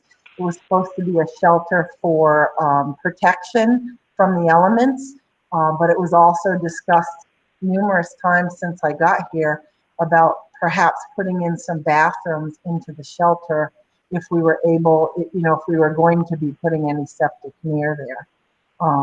So that's probably why we might have rounded it to the, in my notes anyway, to the 20,000. So I hope that helps answer that question yet again. I think we are due to have another couple of meetings here, perhaps with, we'll probably reach out to Terry Shearer. I don't know, we did reach out to him when we had the eruptions on the green here back about a month ago to let him know what was going on and what we had done in response to it. I think that's all I have. I don't know. Tony may have more to add to that. Tony, do you want to chime in or do we cover everything? Hear me? Can you guys hear me? Yes. Yeah. Yeah, no, you guys covered everything. I think we're pretty thorough right there with that, both reports. Yeah, we're just waiting on data from the groundwater level up there. Okay. Thanks. The other thing I wanted to point out, and I should have in my comments earlier, is with the help of Karen Wright in our SAU office, we do now have a web page that's hanging off of the facilities site, where we're posting updates on our work here. There's an update that I wrote as of March 13th. I'll be updating that as warranted as we move forward here, and it's also got 3 of the documents that Jeff Goodrich's Pathways Consulting has provided us throughout the course of their work and our assessments here too. So I'll put that out there for wider circulation so that people can check in on that. And as we've mentioned before, this topic is going to be on every one of our agendas up until the point that we decide what's going to go on the next town meeting warrant article to figure out the next steps with the system. So All board meetings will have this on the agenda, and previous board meetings have it in the minutes. So please reach out and check out those links for that information.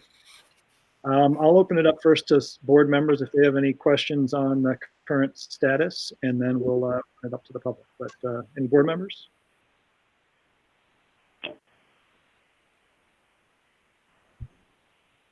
Okay, not seeing any. Josh, do we have anyone on the public side who would like to ask any questions?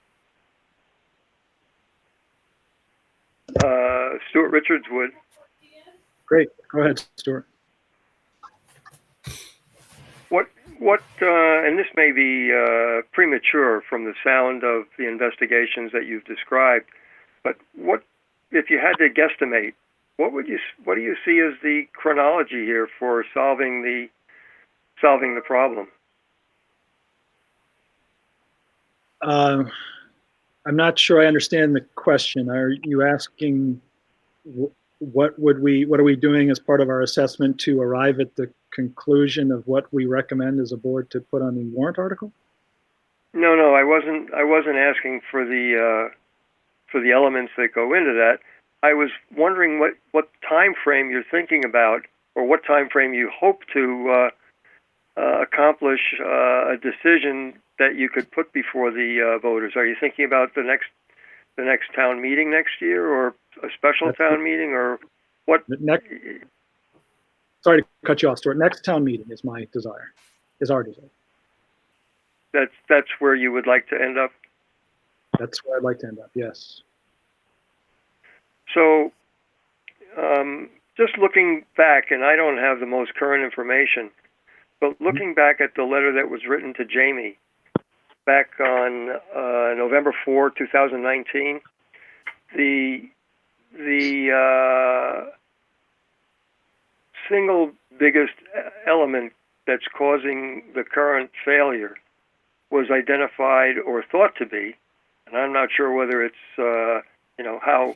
how sure the Jeff Goodrich and or Pathways is about this, but in several letters, including that one I just mentioned, frost was identified as being the biggest problem, and I'm wondering if that has changed at all.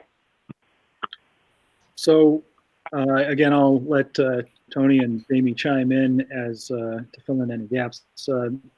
As you probably noticed, and I'm sure you have, as you've driven by the green, we tried to address the frost and icing issue that we believe to be the cause for the reason we were seeing effluent in the past years, specifically during the cold weather months. Our approach this past winter in addressing that was to fence off more than half of the green, under which are the leach fields themselves, to keep the pitter patter of 300 plus feet from stamping the snow down into a hard pack ice surface that we thought was pushing the frost down into the system and creating the issues. We also started dosing the system at different intervals. Tony can speak to the specifics of how that was working out. And ran that by Terry Shear to let him know that that was our plan to get us through until we put something on the warrants. In the time frame that we often see some of the issues arise, we did think that we saw some effluent, certainly less than previous years, but around the edges of the fencing that we marked off. And as a result of that, ended up fencing off the rest of the green for the remainder of winter as it still stands now. So there's no foot traffic allowed whatsoever on the green to try and keep the health risks at bay there. I'll let Tony talk a little bit to the specifics of the dosing of the system if you'd like to, and any other remediation efforts we took into effect over the past winter, and anything else he and Jamie might want to add at this time. But go ahead. Let me just jump in for just a second, and that is my question really is frost still the primary cause according to the various tests that have been done and according to pathways, and is that acceptable to, is that fit in with Terry Shearer's thinking as well?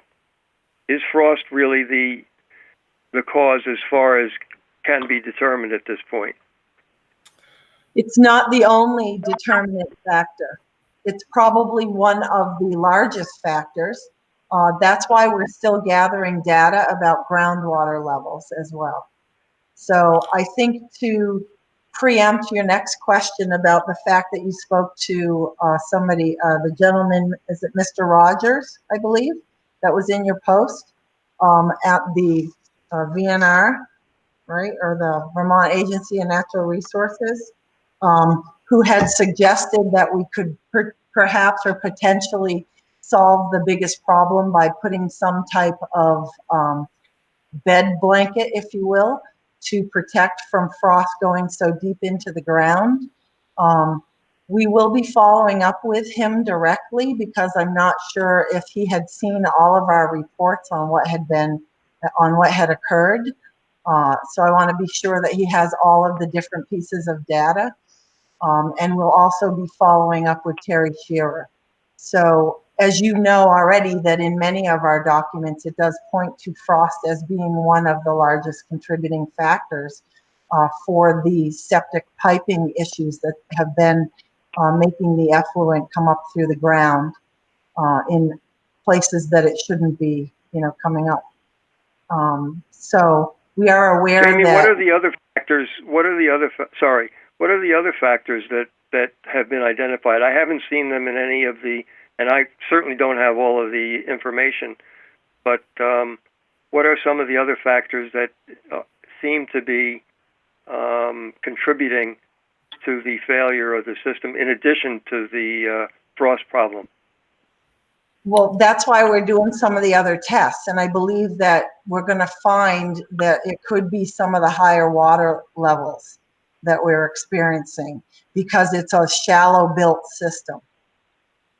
And by all means, I'm not an engineer or a hydrologist. So I'm hoping, I'm hoping that by June, once Steve Revell's had a chance to pull all the transducers at the end of each month, that, we'll have a complete picture of all of what's going on, under the ground and under the beds as well. Is there anything else beside high water that you think is contributing to the failure in addition to the frost? I think Tony has some thoughts. We could, we've never dug the whole entire system, which maybe that's one of the next things we have to do is dig up the entire system and look at it. Well, I can share my thoughts as being a resident of Norwich for 20 years and the director of the plant for 3 and almost 4 years now.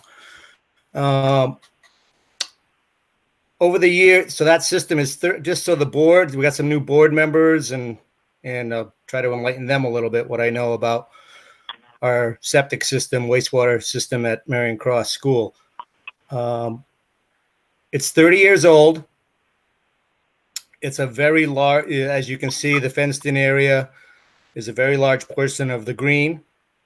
It is shallow, as Jamie said. It's, with 12 inches down to 18 inches down is the laterals, the piping.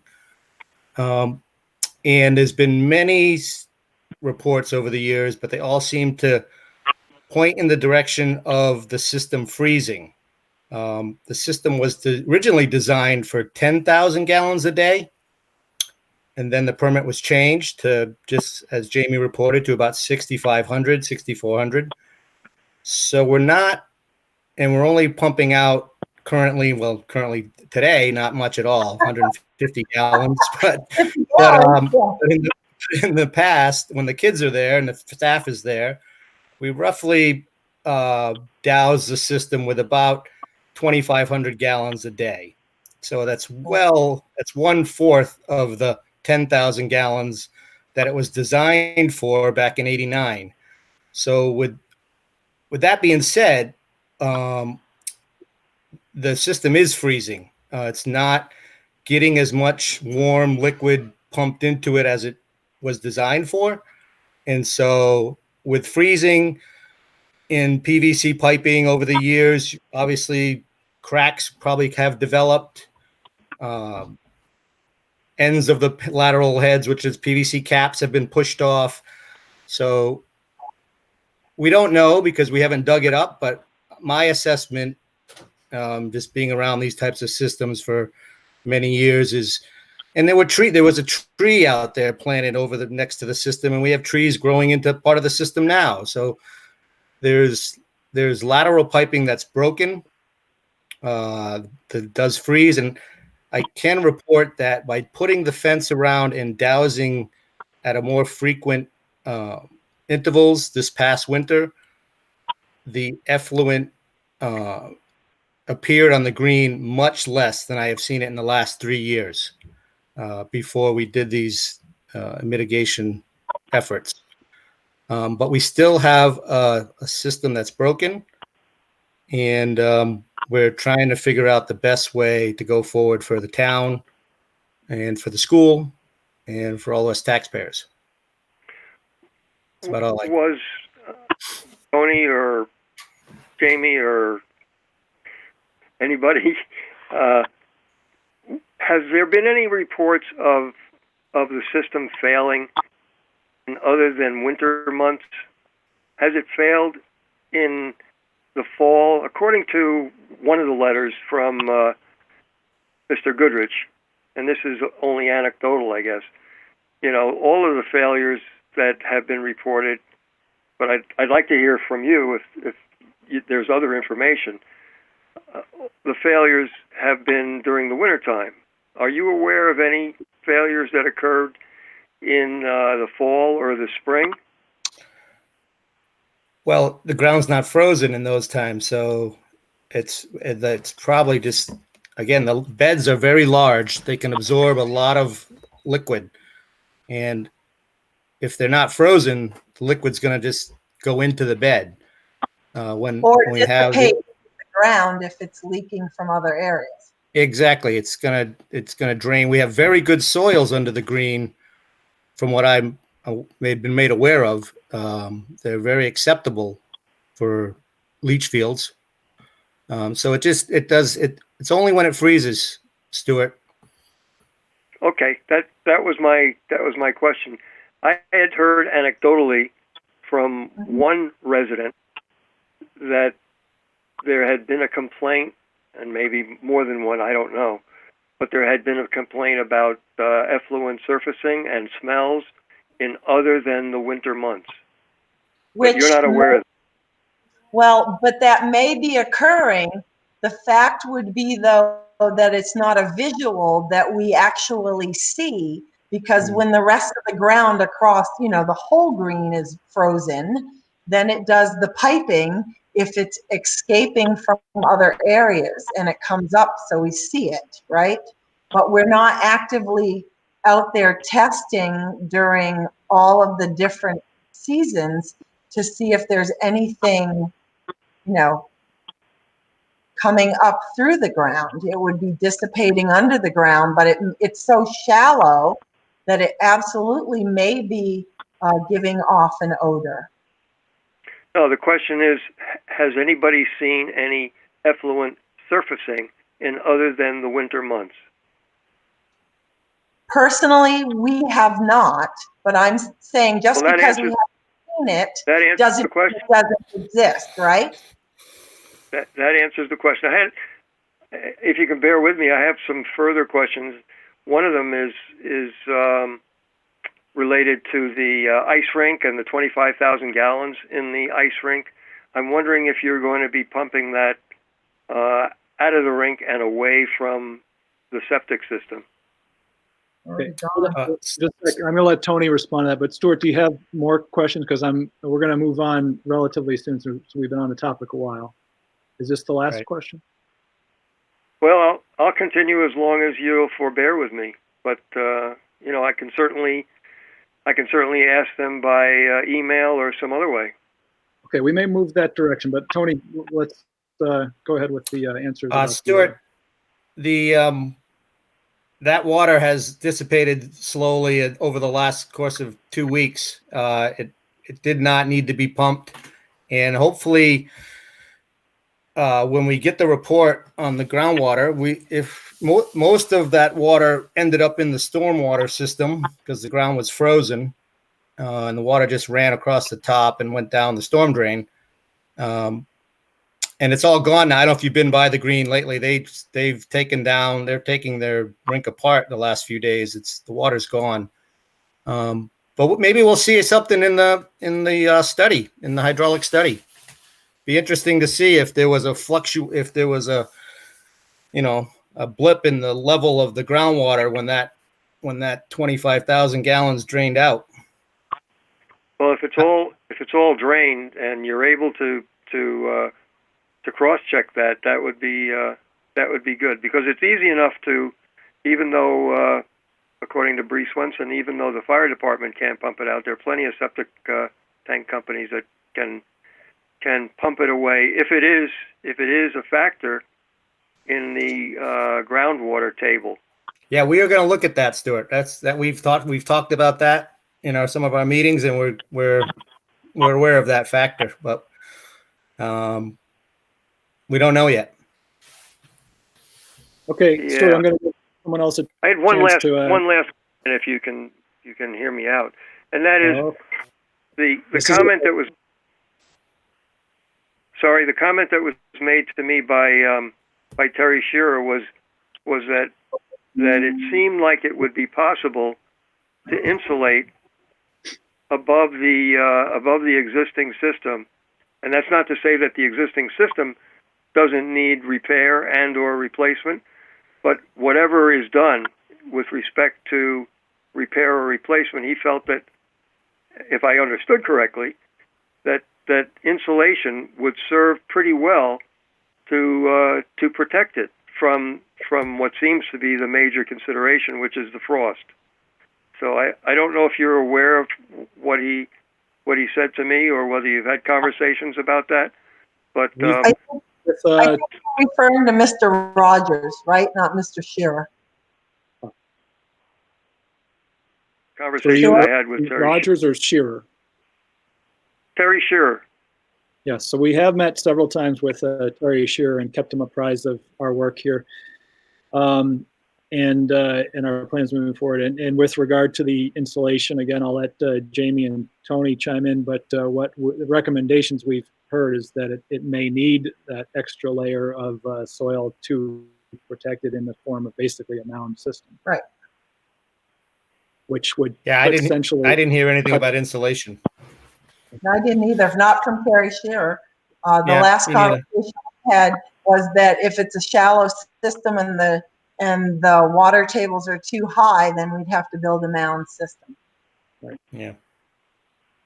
Okay. All I would append to that is that the question is certainly worth asking. Sure. It's possible I misunderstood what he said, but rather than have a mound system, insulation would be less costly and might even be more effective. I don't know. So Yeah. if you would just jot that down as an item to put on the agenda with the next you talk to Mr. Shearer, that would be great. All right. Thank you, Stuart. Sounds good. Yep. Are there any other questions from the public? Okay, since we've gone a little bit here, I'll go back to the board if there are any follow-ups to what you just heard. No, thank you, Tom. Okay. And then I'll just conclude by saying again that we will be continuing to post updates to the SAU 70 facilities page, where we've got a section for the Marion Cross septic system, and I think we'll work on getting a direct link to the Marion Cross School website for that, for those updates as well. And like I said, we will continue to revisit this on our agenda up until the point that the board votes for a proposal to go before the town, hopefully next town meeting day. With that, we are at the end of our business requiring discussion and our shortened agenda for tonight's meeting, and we'll move into the business requiring action. The first item of which is the approval of expenditures. Those are attached in your board docs, and I would be happy to entertain a motion from the board members. Let me also just point out, since this is an online meeting, it is my understanding that if it's a unanimous vote, we don't need to do roll call, but since there are only 5 of us, I'll just go through the motions here. But with that, if I have a motion to accept expenditures, let me know.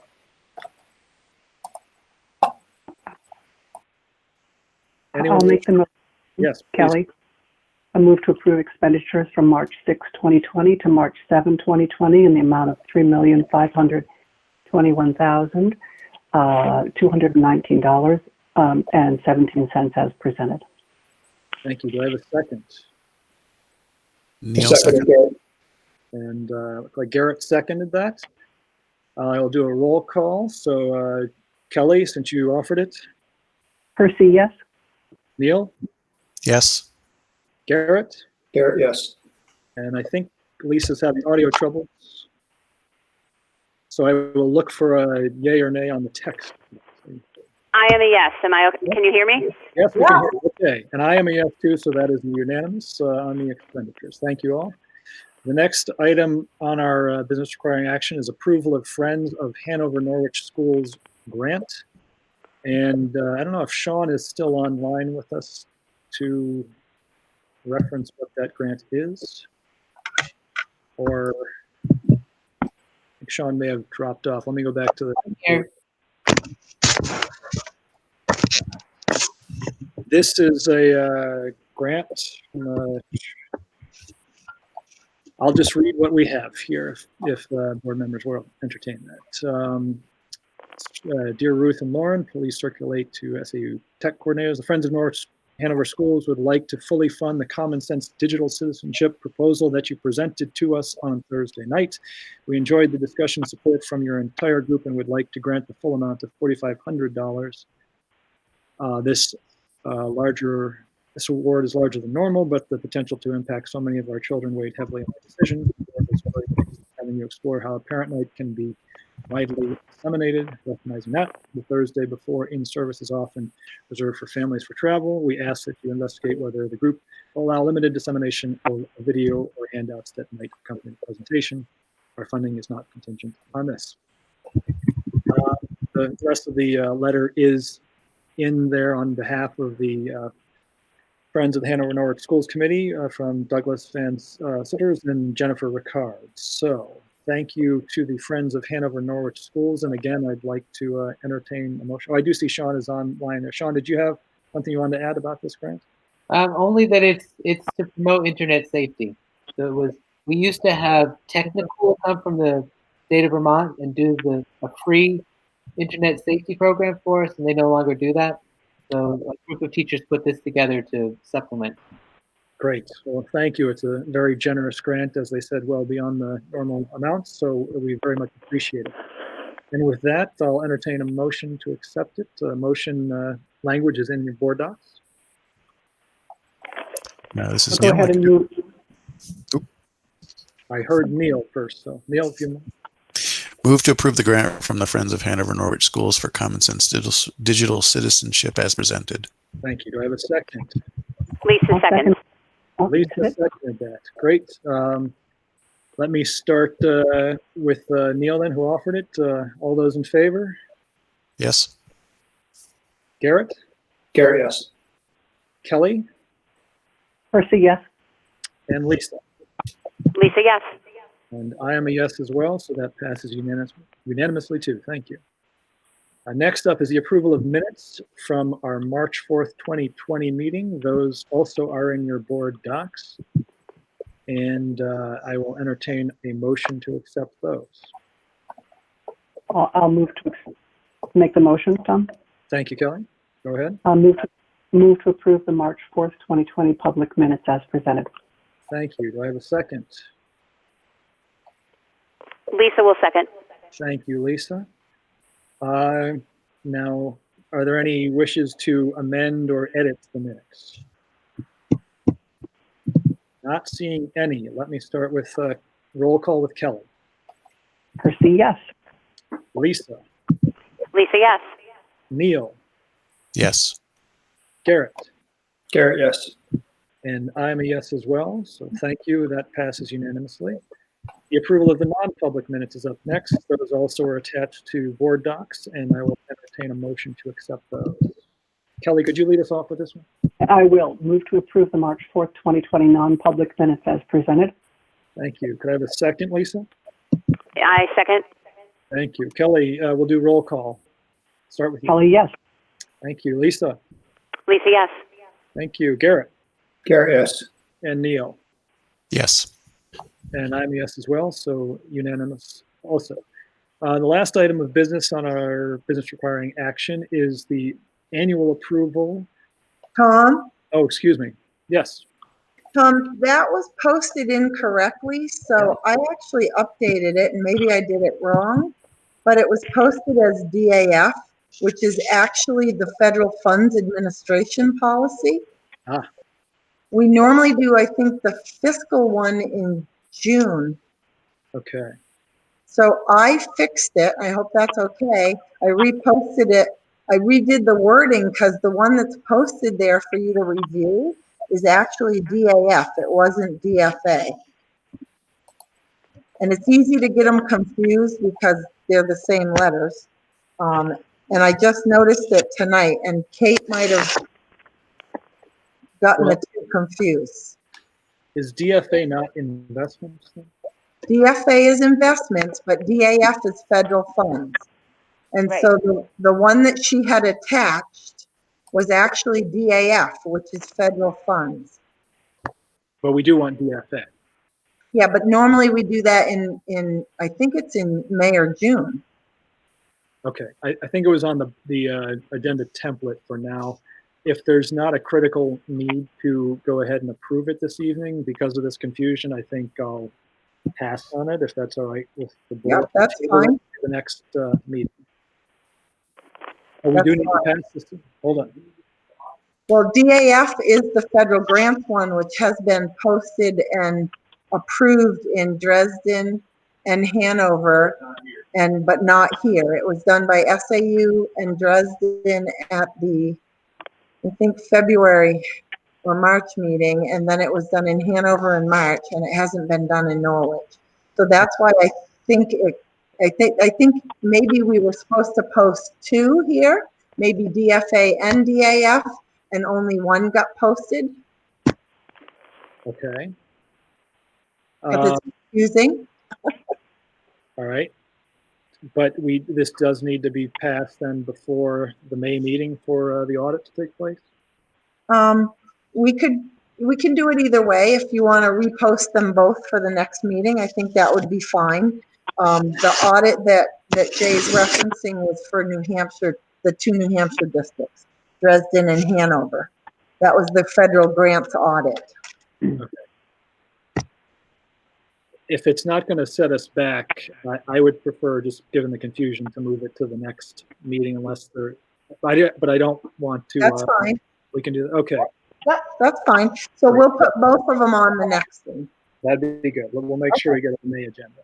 Thanks. Okay. Sorry for the confusion all. Thanks for correcting that, Janie.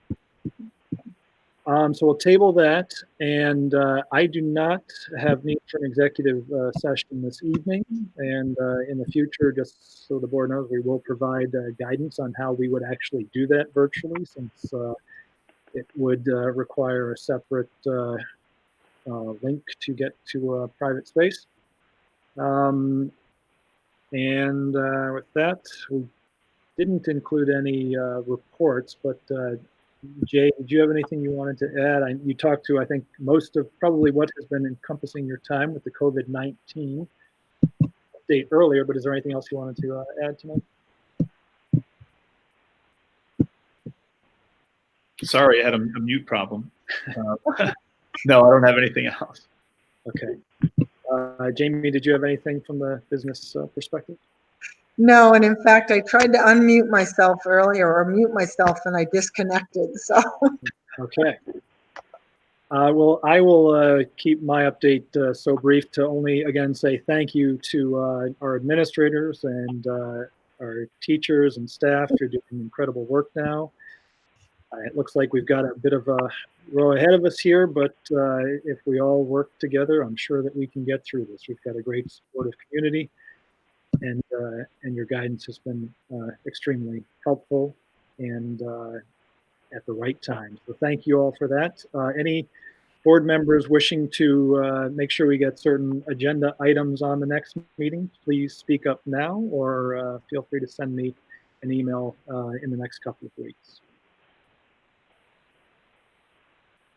Okay, let me see if I've missed anything in the comments here. I see nothing there. I saw Jessica has a question about who seconded one of our amendments, but I will check in with her to provide that later. So if we have no other discussion items here, which we do not, unless anyone has any last minute questions, I will entertain a motion to adjourn the meeting. I will move to adjourn the meeting at 8:41 p.m. Thank you. Do I have a second? Second. Lisa seconds. Okay. So Kelly moved, Lisa seconded, and we'll do a roll call just because. So Kelly? Yes. Lisa? Yes. Neil? Yes. Garrett? Yes, thank you, everyone. Thank you all. Thanks for putting up with the technology here tonight, and thanks to Josh for making it happen. Have a good night. Stay healthy. Thanks, everyone. Talk to you And soon. Jay for being there. Thank you so much. Bye, guys. Bye-bye. Bye.